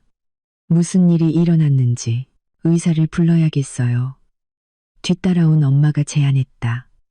식중독일지도 몰라요. 아니에요. 박 여사가 소리쳤다. 의사는 필요 없어요. 그냥 배탈이에요. 그럴 수 있죠. 하지만 저렇게 아파하는데 괜찮아질 거예요. 다 괜찮아질 거라고요. 그녀는 화장실 문으로 달려갔다. 준호야, 아들, 조금만 참아. 금방 끝날 거야. 엄마. 준호의 목소리는 애처롭고 거의 어린애 같았다. 나 너무 아파요. 알아. 참아. 민서는 서서 그 광경을 지켜봤다. 속은 텅 비어 있었다. 기쁨도 고소함도 없었다. 오직 피로감뿐이었다. 이것이 진실의 순간이었다. 이것이 그녀가 결혼한 남자의 진실이었다. 준호는 알고 있었다. 어머니의 계획을 알고 있었고 아무것도 하지 않았다. 경고하지도 막지도 않았다. 자기 아내의 매실차에 어머니가 설사약을 타는 것을 허락했다. 8년 동안 그녀는 이 결혼을 지키려고 노력했다. 굴욕을 참고 타협점을 찾고 더 나아지기를 희망했다. 하지만 그는 내내 어머니의 편이었다. 손님들은 차라도 한잔하시게 하는 게 어때? 복도에 나타난 아버지가 제안했다. 이거 좀 민망하네. 네. 엄마가 분주하게 움직였다. 가시죠. 제가 케이크 자를게요. 손님들은 안도의 한숨을 쉬며 방으로 돌아갔다. 무슨 일이 일어나고 있는지는 아무도 몰랐지만 모두가 불편해했다. 민서는 복도에 남았다. 박 여사도 화장실 문 앞에서 아들을 지키고 있었다. 네가 한 짓이지? 둘만 남게 되자 시어머니가 사막거렸다. 내가 잔을 바꿨어. 무슨 잔이요? 민서가 순진하게 물었다. 시침이 떼지 마. 내가 봤어. 뭘 보셨는데요? 박 여사는 분노로 숨이 막혔다. 내가 일부러 뭐요? 제 남편한테 설사약이라도 탔다는 건가요? 제가 왜요? 시어머니는 입을 열었다가 닫았다. 그녀는 자신의 덫에 걸렸다. 진실을 말하면 며느리를 해치려 했다는 것을 자백하는 셈이고 침묵하면 준호가 그냥 아팠던 것이 되어버린다. 바로 그거예요. 민서가 미소 지었다. 준호 씨한테 무슨 일이 있었는지 저는 전혀 모르겠네요. 아마 상한 음식을 먹었나 보죠. 넌 이 일에 대한 대가를 치르게 될 거야. 박 여사가 이를 갈며 말했다. 내가 용서하지 않을 테다. 저를 위협하시는 건가요? 경고하는 거다. 민서는 시어머니에게 바짝 다가섰다. 그녀의 잘 관리된 얼굴에 주름 하나하나가 보일 정도로 가까이. 박 여사님. 그녀가 조용하지만 단호하게 말했다. 8년 동안 저는 당신의 못된 짓을 참아왔어요. 8년 동안 당신과 공통점을 찾아보려고 노력했지만 모든 것에는 한계가 있어요. 무슨 헛소리야. 당신이 제 매실차에 뭘 탔는지 알아요. 준호 씨가 알고 있었다는 것도 알고요. 당신들 둘이 함께 계획했다는 것도 알아요. 시어머니는 창백해졌다. 그건 사실이 아니야. 사실이에요. 어젯밤 당신들 대화를 들었어요. 다 준비됐어. 내일 저녁 식사 때 다른 방법이 없어. 기억나세요? 박 여사는 침묵했다. 입술이 떨리고 있었다. 당신은 제 부모님 앞에서 저에게 망신을 주려고 했어요. 민서가 말을 이었다. 저를 굴욕주고 짓밟아서 다시는 여기에 얼굴도 못 비치게 하려고요. 준호 씨가 저와 이혼하고 엄마 품으로 돌아가게요. 말 끊지 마세요. 아직 안 끝났어요. 민서는 심호흡을 했다. 오늘부로 우리 사이는 끝이에요. 저는 당신과 연락하지 않을 겁니다. 전화도 만남도 아무것도요. 당신은 제게 더 이상 존재하지 않는 사람이에요. 내가 감히 준호가 허락 안 할 거야. 준호 씨는 지금 당신이 탄 설사약 덕분에 화장실에 앉아 있어요. 자신의 선택에 대해 생각할 시간이 충분할 거라고 생각하는데요. 문 너머로 또 다른 신음소리가 들려왔다. 박 여사는 아들에게로 움찔했다. 준호야, 엄마, 지금은 안 돼요. 그가 신음했다. 민서는 돌아서서 거실로 갔다. 등 뒤에서 시어머니의 탄식이 들렸지만 그녀는 돌아보지 않았다. 이제 충분했다. 8년이면 좋겠다. 그녀는 바보가 아니었고 바보가 된 적도 없었으며 바보가 될 생각도 없었다. 거실에서 손님들은 차를 마시고 케이크를 먹고 있었다. 대화는 조용히 이루어졌다. 모두 무언가 일어났다는 것을 알았지만 무엇인지는 몰랐다. 민서야, 준호는 어떠니? 엄마가 물었다. 속이 안 좋대요. 배탈 났어요. 저런. 가엾어라. 약이라도 줘야 하는 거 아니니? 저절로 나을 거예요. 민서는 식탁에 앉아 케이크 한 조각을 집었다. 맛있었다. 초콜릿 케이크의 크림 장미. 엄마의 특기였다. 너는 괜찮으냐? 아버지가 그녀에게 몸을 숙이며 조용히 물었다. 괜찮아요, 아빠. 정말. 민서는 그의 눈을 보았다. 정말요. 오히려 기분 좋은걸요. 아버지는 고개를 끄덕였다. 그는 이해했다. 자신만의 방식, 아버지의 방식으로. 무슨 일 있으면 엄마랑 내가 옆에 있다. 알아요, 아빠. 고마워요. 준호는 30분 뒤에 나타났다. 창백하고 수척하고 머리는 젖어 있었다. 세수를 한 모양이었다. 그 뒤를 박 여사가 팔꿈치를 부축하며 따라왔다. 준호야, 좀 눕지 그러니. 그녀가 분주하게 말했다. 괜찮아요, 엄마. 저 괜찮아요. 그는 식탁에 앉아 민서를 쳐다보는 것을 피했다. 물잔을 들어 한 모금 마셨다. 괜찮은가, 김서방? 엄마가 걱정스럽게 물었다. 네, 좀 나아졌어요. 잔치를 망쳐서 죄송합니다. 아니야, 망치긴. 그럴 수도 있지. 건강이 최고야. 박 여사는 제자리에 앉았다. 얼굴은 돌처럼 굳어 있었다. 잔치는 계속되었지만 분위기는 변했다. 공기 중에 무언가 떠다녔다. 긴장감, 말하지 못한 이야기. 손님들은 그것을 느꼈고 서둘러 작별 인사를 하려고 했다. 저녁 6시가 되자 모두 돌아갔다. 남은 것은 가족뿐이었다. 부모님, 민서, 준호, 그리고 박 여사. 상 치우는 것 좀 도와줄래? 엄마가 민서에게 물었다. 물론이죠. 그들은 부엌으로 갔다. 박 여사가 뒤따르려 했지만 엄마가 그녀를 막았다. 쉬세요. 민서랑 제가 할게요. 하지만 돕고 싶은데. 괜찮습니다. 손님이시잖아요. 엄마의 목소리는 차가웠다. 그녀 역시 무언가 느낀 모양이었다. 부엌에서 민서는 말없이 설거지를 했다. 엄마는 남은 음식을 용기에 담았다. 민서야. 마침내 그녀가 말했다. 무슨 일 있었니? 별일 아니에요, 엄마. 엄마한테 거짓말하지 마라. 무슨 일 있었는지 다 보여. 내 표정이 말이 아니야. 민서는 한숨을 쉬었다. 거짓말하고 싶지 않았지만 진실을 말하기도 힘들었다. 엄마, 저 결심한 것 같아요. 무슨 결심? 박 여사님과는 이제 다시는 보지 않을 거예요. 엄마는 용기를 든 채 멈췄다. 그 여자가 뭘 했는데? 엄마, 그 얘기는 안 하고 싶어요. 오늘은 아니에요. 민서야, 제발, 나중에 말씀드릴게요. 약속해요. 엄마는 오랫동안 그녀를 바라보다가 고개를 끄덕였다. 알았다. 하지만 무슨 일이 있든 난 내 편이라는 것만 알아도. 알아요. 엄마, 고마워요. 그들은 침묵 속에서 정리를 마쳤다.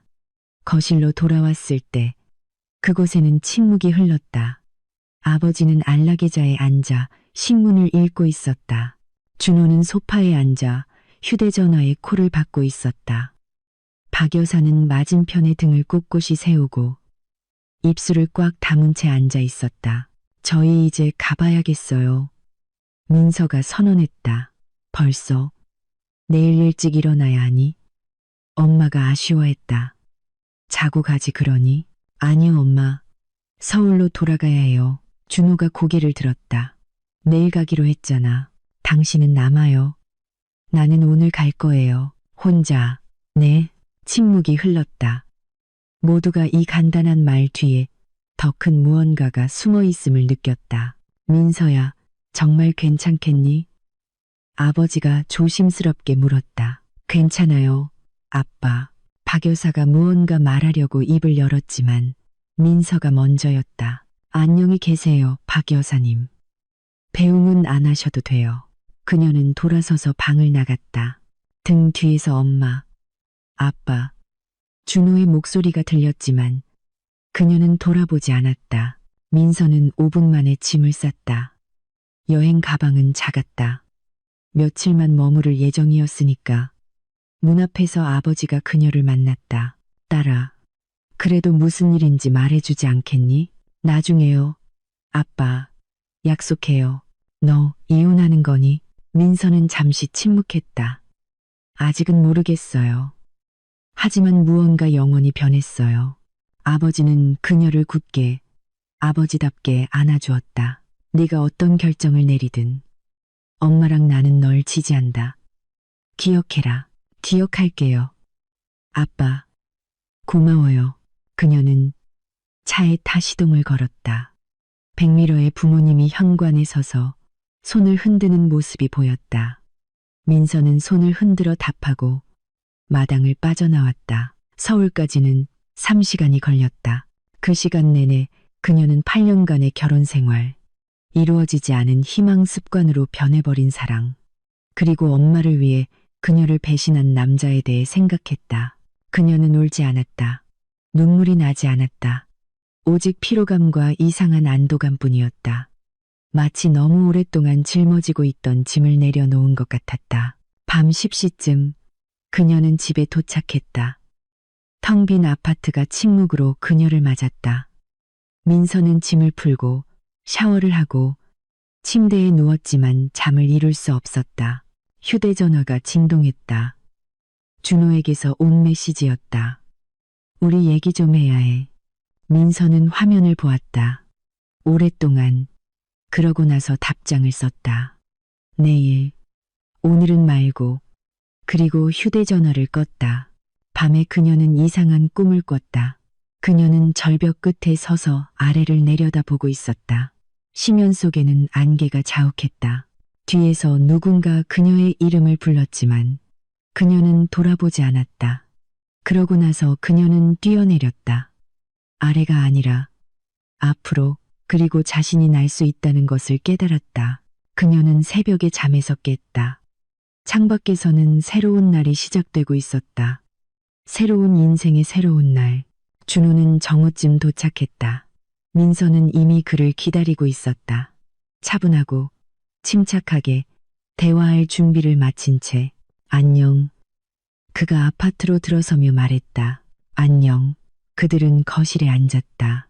낯선 사람들처럼 서로 마주보고 민서야, 나 잠깐만요. 제가 먼저 말할게요. 준호는 입을 다물었다. 당신 어머니가 내 매실차에 설사약을 탔다는 거 알아요. 민서는 평탄한 목소리로 말했다. 당신이 알고 있었다는 것도요. 당신들이 함께 계획했다는 것도 알아요. 민서야, 그건 아니야. 거짓말하지 말아요. 당신들 대화 들었어요. 다 준비됐어. 내일 저녁 식사 때. 다른 방법이 없어. 준호는 창백해졌다. 엿들은 거야. 우연히 들었어요. 하지만 그건 중요하지 않아요. 중요한 건 다른 거예요. 그녀는 잠시 말을 멈췄다. 8년이에요. 준호 씨, 8년 동안 나는 좋은 아내가 되려고 노력했어요. 당신 어머니의 굴욕을 참고 타협점을 찾고 언젠가 당신이 내 편이 되어주리라 희망했어요. 하지만 당신은 끝내 그러지 않았죠. 민서야, 나 말 끊지 말아요. 그저께 당신 어머니는 저를 해치려고 했어요. 독약은 아니었지만 설사약으로요. 제 아버지 환갑잔치에서 제 부모님 앞에서 저에게 망신을 주려고 했어요. 그리고 당신은 그걸 허락했죠. 난 몰랐어. 그게, 알았어요. 당신은 알고 침묵했죠. 그게 더 나빠요. 준호는 고개를 숙였다. 민서야, 미안해. 그러려고 한 게 아니었어. 뭘 그러려고 하지 않았는데요. 내가 모르게 하려고, 계획이 실패하게 하려고, 이렇게 되길 원치 않았어. 그럼 어떻게 되길 원했는데요. 내가 손님들 앞에서 큰 실수를 하고 창피해서 죽기를. 다시는 부모님 댁에 찾아가지 않기를. 당신과 이혼하고 당신 어머니 말 맞다나 순종적인 가정주부를 위해 자리를 비워주기를. 준호는 침묵했다. 대답해요. 나도 몰라. 엄마가 그게 유일한 방법이라고 했어. 무슨 방법이요? 우리 가족을 지키는 방법. 민서는 웃었다. 쓰라리고 즐거움 없는 웃음이었다. 가족을 지키는 방법이요. 나에게 망신을 주고 굴욕을 주고 짓밟는 게요. 그게 당신 생각하는 가족을 지키는 방법이에요? 엄마가 그랬어. 네가 너무 독립적이라서 내 길을 좀 꺾어놔야 한다고. 그러고 나면 내가 달라질 거라고. 달라진다고요? 어떻게 달라져요? 꺾이고 순종적이고 다루기 쉽게? 아니, 그런 뜻이 아니야. 바로 그런 뜻이에요. 준호 씨. 당신 어머니는 나를 부러뜨리려고 했고, 당신은 그걸 도왔어요. 그는 고개를 들었다. 눈에는 눈물이 고여 있었다. 민서야, 나 너 사랑해. 정말로 사랑해. 그건 사랑이 아니에요. 사랑하는 사람은 배신하지 않아요. 자기 어머니가 아내를 모욕하게 놔두지 않아요. 자기 가족을 해치는 음모에 가담하지 않아요. 내가 잘못했어. 나도 이제 알아. 지금은요. 전에는 몰랐고요. 준호는 침묵했다. 가장 상처받은 게 뭔지 알아요? 민서가 말을 이었다. 매실차에 든 설사약이 아니에요. 당신 어머니의 계획도 아니고요. 당신이 알고도 침묵했다는 사실조차 아니에요. 가장 상처받은 건 당신이 아직도 그분을 감싸고 있다는 거예요. 감싸는 거 아니야. 감싸고 있어요. 모든 게 드러난 지금조차 당신은 엄마가 그랬어. 엄마가 원했어. 엄마가 생각했어라고 말하잖아요. 마치 그분이 결정을 내리고 당신은 그냥 따랐을 뿐인 것처럼요. 하지만 그게 사실인걸. 아니에요, 준호 씨. 그건 사실이 아니에요. 당신은 성인이고 38살이에요. 당신 스스로 결정을 내려요. 그리고 어제 당신은 나를 배신하기로 결정했어요. 민서야, 제발, 아직 안 끝났어요. 저도 결정을 내렸어요. 당신 어머니와는 더 이상 연락하지 않을 거예요. 전화도, 만남도, 아무것도요. 제게 그분은 더 이상 존재하지 않는 사람이에요. 그건 불가능해. 가능해요. 그리고 이건 타협의 여지가 없어요. 하지만 우리 엄마잖아. 그리고 나는 당신 아내예요. 8년 동안, 준호 씨, 8년 동안 나는 당신 엄마 다음 이순이었어요. 이제 지쳤어요. 그녀는 일어섰다. 당신에게는 선택권이 있어요. 어머니와 선을 긋고 우리가 결혼을 지키려고 노력하든지, 아니면 계속 마마보이로 남아서 우리 각자의 길을 가든지. 민서야, 이건 최후 통첩이야. 네, 최후 통첩이에요. 어중간한 타협은 지쳤어요. 이제 결정할 때예요. 준호는 움직이지 않고 앉아 있었다. 얼굴에는 혼란, 두려움, 당혹감이 서려 있었다. 생각할 시간이 필요해. 마침내 그가 말했다. 생각해요. 하지만 올해는 아니에요. 제 인내심도 바닥났으니까. 그녀는 문으로 걸어갔다. 민서야, 기다려. 왜요? 나 정말 너 사랑해. 민서는 돌아섰다. 사랑한다면 증명해요. 말이 아니라 행동으로요. 그리고 방을 나갔다. 다음 3일은 침묵 속에서 흘러갔다. 준호는 거실에서, 민서는 침실에서 잤다. 그들은 거의 대화하지 않았다. 박 여사는 매일 전화했다. 민서는 받지 않았다. 준호는 짧고 단답형으로 통화했다. 민서는 무엇에 대해 이야기하는지 묻지 않았다. 나흘째 되는 날, 준호가 그녀에게 왔다. 엄마랑 얘기했어. 그가 말했다. 그래서요? 엄마가 선을 넘었다고, 더는 이렇게 할 수 없다고 말했어. 뭐라고 대답하시던가요? 소리치고 울고 비난했어. 내가 배신자고 네가 나를 홀렸다고. 예상했던 바이네요. 하지만 나 물러서지 않았어. 엄마가 너에 대한 태도를 바꾸지 않으면 연락을 줄일 거라고 말했어. 민서는 그를 보았다. 진심이에요? 진심이야. 어떻게 반응하시던가요? 전화를 끊어버렸어. 그 후로 연락 없어. 민서는 침묵했다. 무슨 말을 해야 할지 몰랐다. 민서야. 준호가 가까이 다가왔다. 내가 망쳤다는 거 알아. 널 배신했다는 것도 알아. 하지만 모든 걸 바로잡고 싶어. 나한테 기회를 줘. 무슨 기회요? 내가 변했다는 걸, 내가 널 선택한다는 걸 증명할 기회. 그녀는 그를 보았다. 8년간 함께 살아온 남자. 잘생기고, 성공하고, 똑똑하고, 그리고 이렇게나 약한. 준호 씨, 대화 한 번으로는 부족해요. 그거 알죠? 알아. 당신 어머니는 통제권을 되찾으려 할 거예요. 조종하고, 압박하고, 위협할 거라고요. 당신은 거기에 맞설 준비가 되어 있어요? 준비됐어. 정말요? 응. 너희 둘 사이에서 지쳤어. 찢어지는 것도 지쳤다고. 너랑 평범한 가정을 꾸리고 싶어. 민서는 한숨을 쉬었다. 모르겠어요, 준호 씨. 솔직히 모르겠어요. 신뢰는 하루아침에 회복되지 않아요. 알아. 나한테 시간을 줘. 우리에게 시간을 줘. 그녀는 오랫동안 그를 보며 생각했다. 좋아요. 마침내 그녀가 말했다. 하지만 조건이 있어요. 어떤 조건? 첫째, 당신 어머니와는 전혀 연락하지 않을 거예요. 만약 그분이 집에 오시면 나는 나갈 거예요. 알았어. 둘째, 그분과 우리 관계에 대해 상의하지 마세요. 아무것도. 절대로요.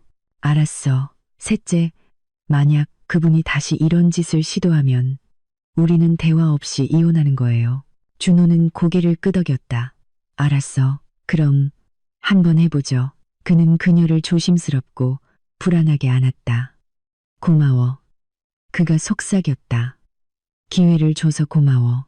민서는 대답하지 않았다. 옳은 일을 하는 건지 확신할 수 없었지만 시도해보기로 했다. 한 가지는 확실히 알았다. 박 여사와의 관계는 영원히 끝났다는 것. 그녀는 바보가 아니었고 더는 참고 살 생각이 없었다. 한 달이 지났다. 시벌은 비가 많이 오고 추웠다. 창밖에서는 빗방울이 단조롭게 두드렸다. 하늘은 잿빛 구름으로 뒤덮여 마치 해가 서울로 오는 길을 잊어버린 것 같았다. 민서는 부엌에 앉아 식은 차를 마시며 비를 보고 있었다. 생각은 유리창을 타고 흐르는 끝없는 물줄기처럼 느리고 끈적하게 흘렀다. 한 달, 꼬박 한 달 동안 그녀는 새로운 방식으로 살려고 노력했다. 그녀의 삶에서 박 여사를 빼고 그녀의 전화, 방문, 독설 없이. 결과가 어땠냐고. 생각보다 쉬웠다. 시어머니는 정말로 사라졌다. 전화도, 문자도, 방문도 없었다. 화가 나서, 숨어서 새로운 계획을 짜고 있는 걸까? 민서는 몰랐고 솔직히 알고 싶지도 않았다. 준호는 약속을 지켰다. 어머니와는 드물고 짧게 연락했고 가족 문제를 상의하지 않았다. 집에 제 시간에 들어왔고 노력했다. 하지만 무언가 여전히 잘못되었다. 민서는 그것을 매일 느꼈다. 그의 시선에서, 그의 침묵에서, 그녀가 방에 들어갈 때 그가 눈을 피하는 방식에서. 준호는 곁에 있었지만 동시에 어딘가 멀리 있었다. 육체적으로는 존재했지만 정신적으로는 부재했다. 그녀는 몇 번 대화를 시도했다. 준호 씨, 무슨 일 있어요? 아니, 아무것도. 다 괜찮아. 당신 좀 거리감이 느껴져요. 그냥 회사 일이 피곤해서 그래. 정말요? 정말. 하지만 민서는 보았다. 그건 피로가 아니었다. 다른 무언가, 그가 말하고 싶어 하지 않는 무언가였다. 어느 날 저녁, 그녀는 우연히 그의 휴대전화를 보게 되었다. 그가 샤워하러 간 사이 부엌에 두고 간 것이었다. 화면이 밝아지며 메시지가 떴다. 엄마. 민서는 읽지 않았다. 고개를 돌려 설거지를 했다. 하지만 가슴이 따끔했다. 그는 여전히 그녀와 연락하고 있었다. 약속에도 불구하고, 모든 일에도 불구하고 준호가 돌아왔을 때 그녀가 물었다. 어머니한테 문자 왔었어요? 그는 움찔하며 재빨리 휴대전화를 집어 주머니에 넣었다. 응. 그냥 어떻게 지내는지 물어보시네.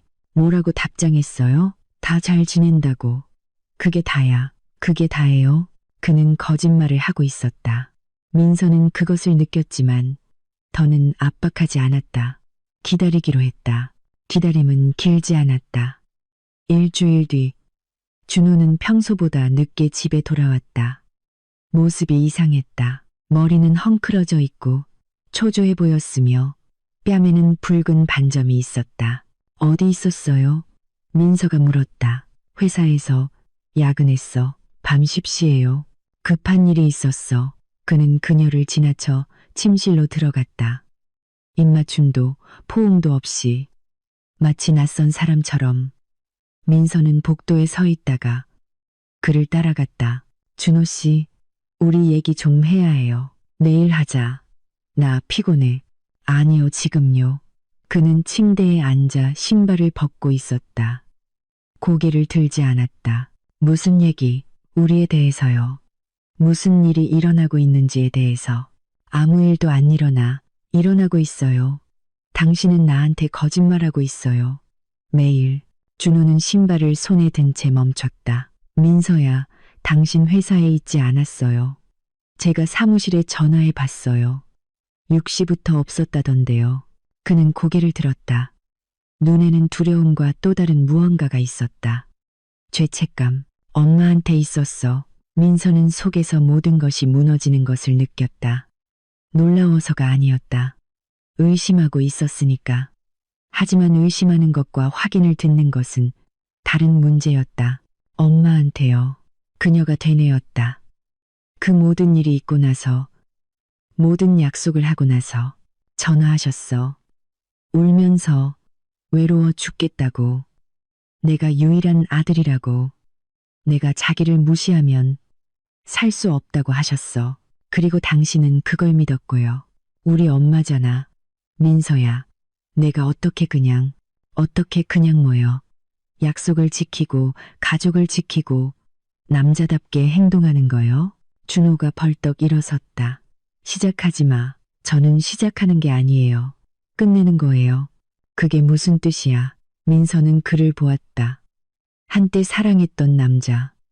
잘생기고 성공했지만 너무나 약하고 너무나 한심한. 그건 제가 지쳤다는 뜻이에요. 준호 씨, 당신이 싸워야 할 것을 위해 대신 싸우는데 지쳤어요. 당신 엄마 다음 이순희로 사는데 지쳤다고요. 넌 이순희가 아니야. 이순희예요. 언제나 이순희였고 당신이 탯줄을 끊지 않는 한 영원히 그럴 거예요. 민서야, 그건 불공평해. 불공평하다고요. 그녀는 웃었다.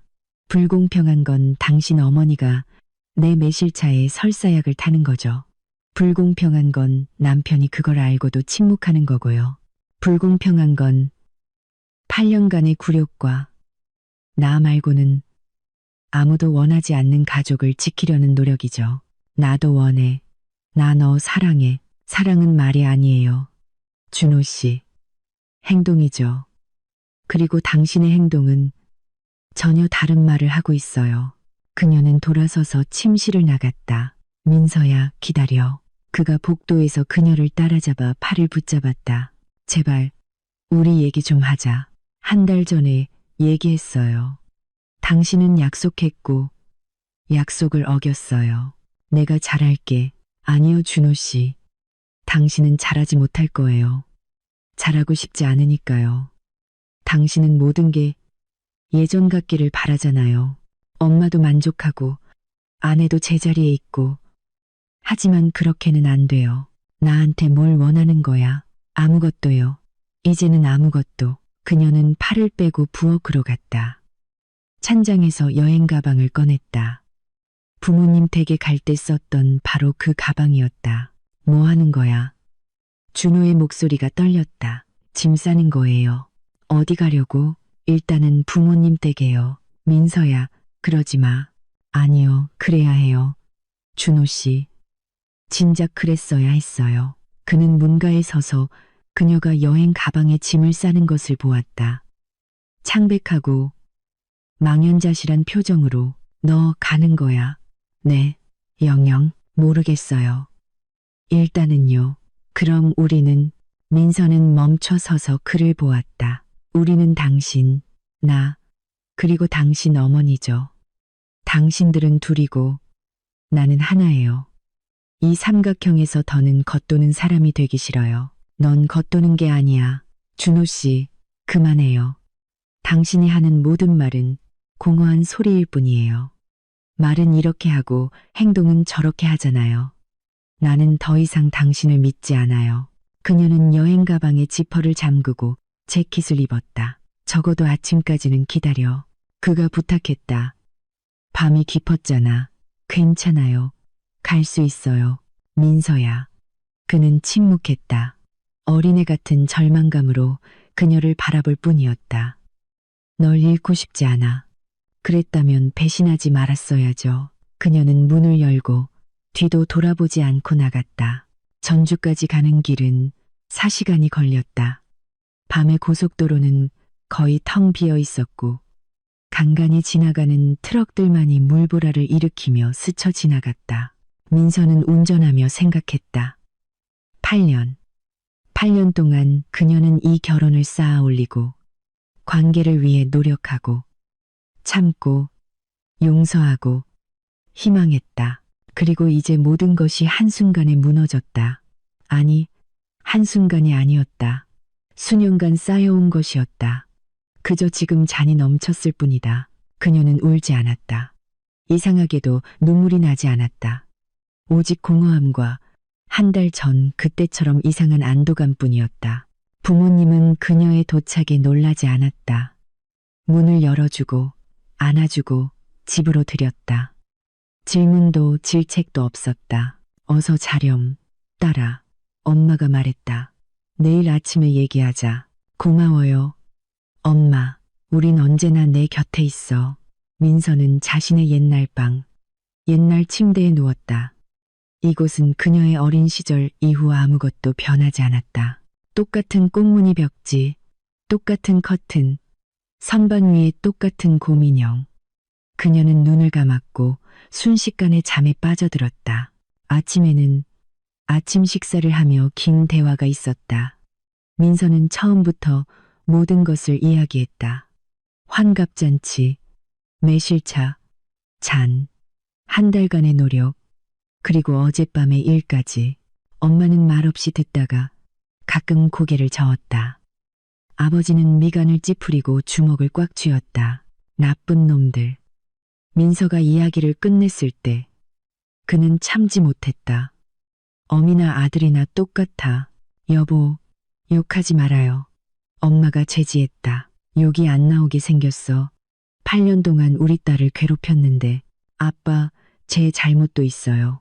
민서가 말했다. 더 일찍 떠났어야 했어요. 내 잘못 아니야. 넌 사랑했고 가정을 원했어. 그건 정상적인 거야. 정상적인 건 상대방도 사랑해주는 거죠. 저는 기껏해야 참고 견뎌주는 대상이었어요. 엄마가 그녀의 손을 잡았다. 민서야, 이제 어떻게 할 거니? 아직 모르겠어요. 아마 이혼 소송을 할 것 같아요. 확실하니? 네, 더 끌 이유가 없어요. 준호 씨는 변하지 않을 거예요. 그는 언제나 엄마를 선택할 테니까요. 만약 그 사람이 정신 차리면. 민서는 고개를 저었다. 엄마, 그 사람은 이미 100번도 더 정신 차렸어요. 그리고 매번 엄마에게로 돌아갔죠. 이건 끝없는 굴레예요. 아버지는 식탁에서 일어섰다. 딸아, 내가 어떤 결정을 내리든 우린 널 지지한다. 원하면 여기서 필요한 만큼 지내. 원하면 서울에 집 구하는 것도 도와줄게. 중요한 건 네가 행복한 거야. 고마워요, 아빠. 그리고 만약 그 녀석이, 그는 말을 참았다. 만약 준호가 여기에 와서 행패라도 부리면 내가 남자 대 남자로 이야기할 테다. 아빠, 그러지 마세요. 아니, 그래야 해. 진작 그랬어야 했어. 민서는 오랜만에 진심으로 미소 지었다. 두 분 다 사랑해요. 우리도 널 사랑한단다. 딸아, 언제나. 준호는 3일 뒤에 전화했다. 민서는 오랫동안 화면을 보다가 결국 받았다. 여보세요. 민서야. 잘 지내? 네. 부모님 댁이야? 네. 우리 얘기 좀 할 수 있을까? 해요. 침묵. 그는 분명 다른 반응을 준비했던 것 같았다. 나 지난 3일 동안 많이 생각했어. 거의 잠도 못 잤고 내 말이 다 맞았어. 난 마마보이고 쓸데없는 놈이야. 남자가 아니었어. 민서는 침묵했다. 엄마한테 전화했어. 준호가 말을 이었다. 그래서요? 우리 이혼한다고 말했어. 네? 응. 그리고 엄마가 뭐라고 대답했는지 알아? 뭐라고요? 진작 그랬어야 했다고. 네가 나한테 과분하다고. 이제 내가 드디어 자유로워질 거라고. 민서는 피식 웃었다. 예상했던 바였다. 그래서 당신은 뭐라고 했는데요? 욕했어요. 평생 처음으로. 엄마가 내 결혼을 망쳤다고. 엄마 때문에 내가 사랑했던 유일한 여자를 잃었다고. 더는 보고 싶지 않다고 말했어. 민서는 자기 귀를 믿을 수 없었다. 진심이에요. 진심이야. 물론 엄마는 히스테리를 부렸지. 내가 은혜도 모르는 놈이라고. 평생 나한테 모든 걸 바쳤다고.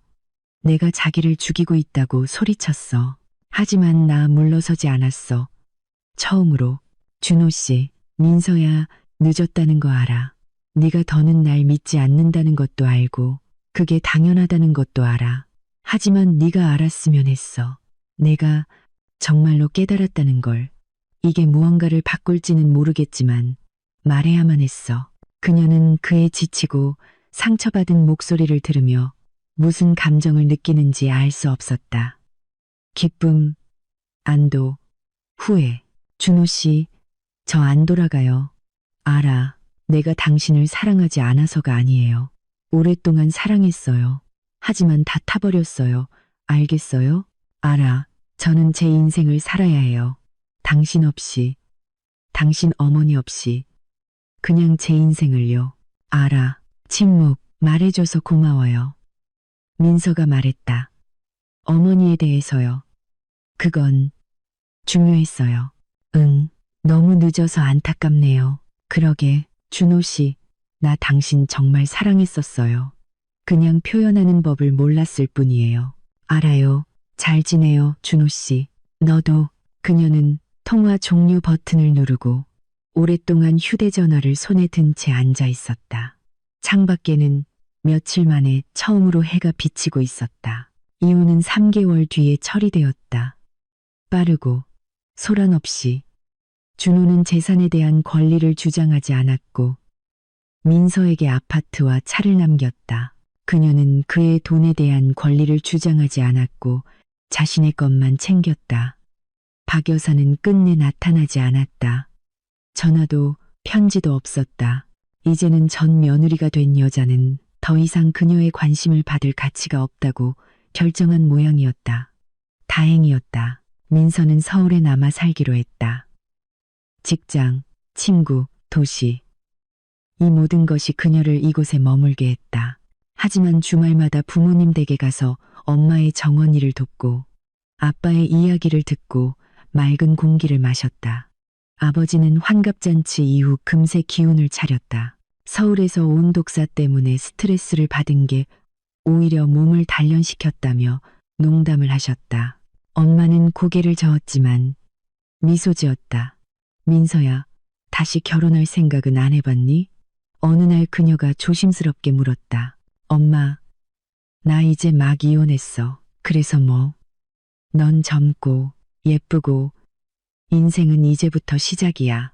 언젠가는요.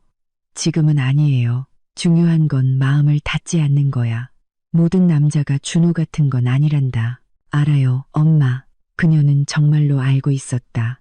단지 아직 준비가 되지 않았을 뿐이었다. 봄에 민서는 스페인어 강좌에 등록했다. 오랫동안 배우고 싶었지만 마침내 시간이 났다. 수업은 저녁에 작은 그룹으로 진행되었다. 강사는 최근 바르셀로나에서 돌아온 현우라는 젊은 남자였다. 발음이 좋으시네요. 첫 수업 후에 그가 말했다. 전에 공부해 보셨어요? 아니요. 그냥 언어 배우는 걸 좋아해서요. 티가 나네요. 원하시면 추가 자료 드릴 수 있어요. 영화나 팟캐스트 같은 거요. 감사합니다. 그들은 대화를 시작했다. 처음에는 공부에 대해, 그 다음에는 그냥 이런저런 이야기를. 수업 후 커피, 저녁 서울의 산책, 세상 모든 것에 대한 대화. 현우는 달랐다. 준호와는 전혀 달랐다. 개방적이고 쾌활하고 독립적이었다. 스스로 돈을 벌고 스스로 결정하고 스스로 인생을 만들어갔다. 부모님은 대전에 사셨다. 그는 1년에 두어 번 그들을 만났고 그것을 비극으로 여기지 않았다. 부모님 안 보고 싶어요? 민서가 물었다. 보고 싶죠. 하지만 각자의 인생이 있는 거니까요. 부모님도 그걸 이해하세요. 운이 좋네요. 왜요? 모든 부모님이 그걸 이해하는 건 아니니까요. 그는 더 묻지 않고 그저 고개를 끄덕이고 화제를 돌렸다. 민서는 그 점이 고마웠다. 여름이 되자 그들은 사귀기 시작했다. 조심스럽게 서두르지 않고 민서는 과거의 실수를 반복할까봐 두려웠다. 현우는 압박하지 않았다. 난 너랑 있으면 좋아. 어느 날 그가 말했다. 그거면 충분해. 나도요. 그럼 그냥 함께 있자. 의무 없이, 계획 없이, 그냥 함께. 좋아요. 부모님은 7월에 현우를 만났다. 엄마의 생일에 민서와 함께 전주에 왔다. 아버지는 그를 머리부터 발끝까지 훑어보고는 킁 하고 코웃음을 쳤다. 그래도 사람답게 생겼네. 그전 녀석과는 다르게. 아빠, 민서가 투덜거렸다. 왜? 사실을 말하는 건데. 현우는 웃었다. 아버님 기대에 부응하도록 노력하겠습니다.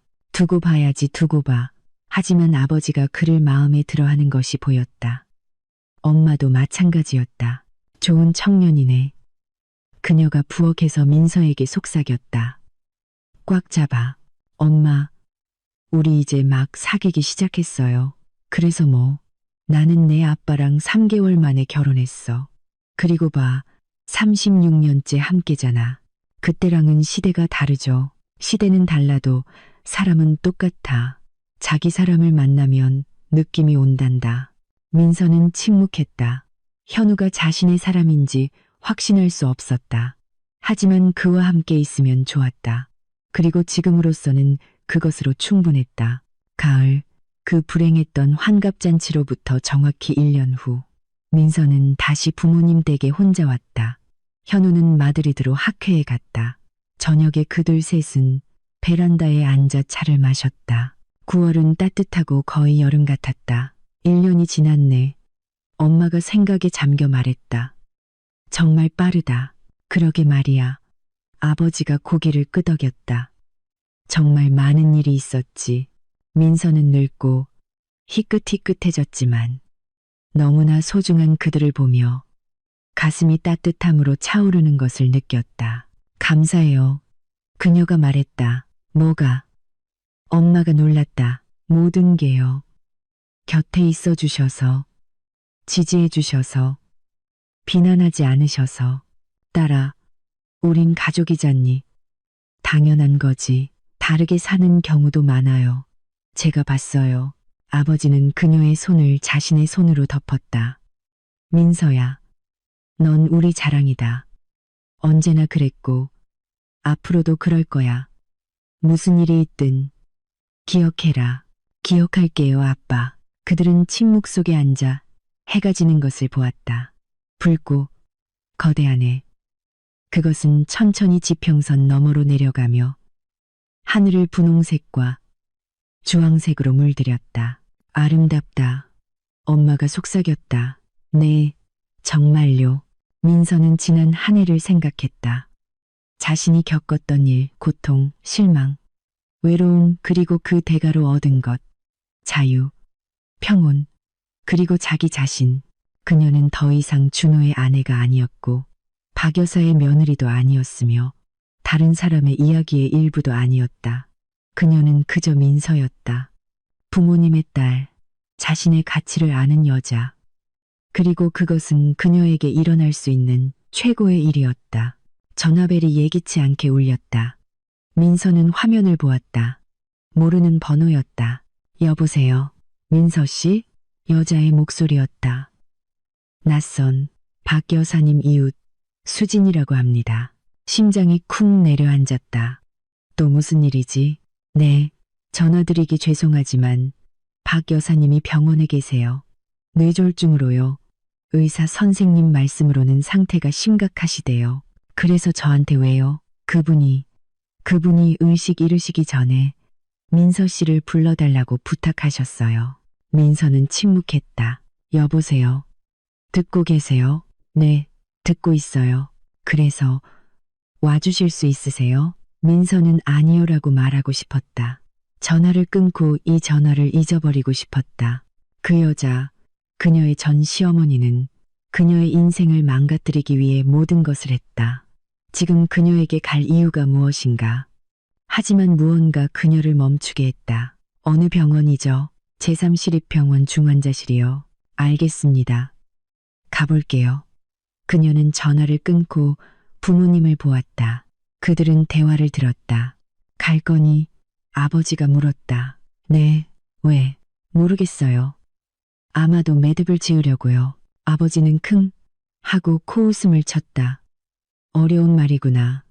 하지만 맞는 말이야. 가거라. 다시는 그 여자한테 상처받지 마라. 안 그럴게요, 아빠. 전 이제 예전의 제가 아니에요.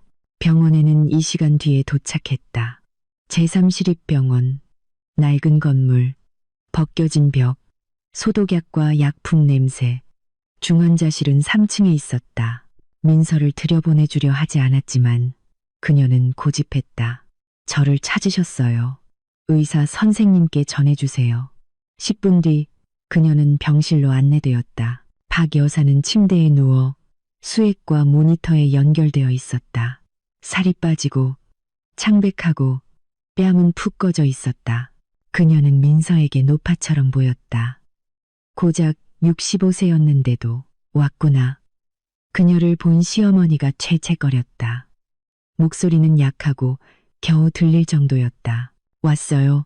내가 올 줄은 몰랐다. 저도요. 민서는 침대 옆 의자에 앉았다. 수년간 자신의 삶을 망쳐온 여자를 보았지만 아무것도 느끼지 못했다. 분노도 동정심도 공허함. 왜 부르셨어요? 박 여사는 눈을 감았다. 입술이 떨렸다. 말하고 싶었다. 미안하다고. 민서는 자기 귀를 믿을 수 없었다. 네? 모든 것에 대해 미안하다. 시어머니는 눈을 떴다. 눈에는 눈물이 고여 있었다. 내가 틀렸어. 처음부터. 네네. 왜 저한테 이런 말씀을 하시는 거예요? 나 죽어가니까. 의사들은 말 안 하지만 난 알아. 느껴져. 민서는 침묵했다. 난 준호를 위해 최선을 다하고 싶었어. 너한테서 모든 것으로부터 그 애를 지키고 있다고 생각했지. 하지만 실제로는 그녀가 기침했다. 실제로는 모든 걸 망가뜨렸어. 그의 인생, 내 인생, 내 인생까지. 사실이에요. 알아. 이제는 알아. 그녀는 앙상하고 핏줄이 튀어나온 손을 내밀었다. 용서해다오. 민서야. 제발. 민서는 그 손을 보았다. 그녀의 매실차에 설사약을 탔던 손. 문을 가리켰던 손. 그녀에게서 8년의 삶을 빼앗아간 손. 그리고 그 손을 잡았다. 용서할게요. 박 여사는 조용히 소리 없이 울었다. 눈물이 그녀의 뺨을 타고 흘러 희끗희끗한 머리카락 속으로 사라졌다. 고맙다. 그녀가 속삭였다. 고마워. 어머님을 위해서 하는 게 아니에요. 민서가 말했다. 저 자신을 위해서 하는 거예요. 놓아주기 위해서요. 이해한다. 그리고 제가 잊었다는 뜻은 아니에요. 잊지 않았고 잊지 않을 거예요. 하지만 증오는 너무 무거운 짐이에요. 더는 지고 싶지 않아요. 박 여사는 고개를 끄덕였다. 넌 강해. 언제나 그랬지. 난 그걸 받고 두려워했어. 두려워하셨다고요? 네가 준호를 빼앗아 갈까봐. 그 애가 나보다 널 더 사랑하게 될까봐. 바보 같지? 응, 네, 바보 같아요. 아들은 어머니와 아내 사이에서 선택해서는 안 돼요. 나도 이제는 안다. 너무 늦게 알았지. 아예 모르는 것보다는 낫죠. 시어머니는 희미하게 미소 지었다. 넌 지금도 화를 내지 않는구나. 죽어가는 사람에게 화를 내봤자 소용없죠. 솔직해서 고맙다. 민서는 지쳤다. 이제 가봐야겠어요. 기다려. 박 여사가 그녀의 손을 꽉 잡았다. 준호는 그 애는 어떠니? 몰라요. 저희 연락 안 해요. 그 애 혼자야. 완전히 혼자라고. 내가 이혼 후에 그 애를 밀어냈어. 비난하고 소리쳤지. 그 애가 전화를 끊더라. 그건 제 문제가 아니에요. 알아. 하지만 그 애한테 전화해 줄 수 있겠니? 내가 여기 있다고 말해줘. 민서는 망설였다. 제발. 시어머니의 목소리는 거의 들리지 않았다. 마지막 부탁이다. 알았어요. 전화할게요. 그녀는 손을 빼고 문으로 걸어갔다. 민서야. 그녀는 돌아섰다. 행복해라. 넌 그럴 자격이 있어. 민서는 고개를 끄덕이고 나갔다. 복도에서 그녀는 벽에 기대어 눈을 감았다. 심장이 뛰고 손이 떨렸다. 그녀는 용서했다.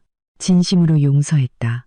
박 여사를 위해서가 아니라 자기 자신을 위해서, 마침내 과거를 놓아주고 앞으로 나아가기 위해서. 준호에게는 차에서 전화했다. 그는 기다렸다는 듯이 바로 받았다. 민서야, 안녕하세요. 내 어머니 병원에 계세요. 제3시립병원 중환자실. 뇌졸중이래요. 그분이 당신을 부르라고 하셨어요. 길고 무거운 침묵. 말해줘서 고마워. 별 말씀을요. 민서야, 너는 어때? 잘 지내요. 정말, 정말요. 그럼 끊을게요.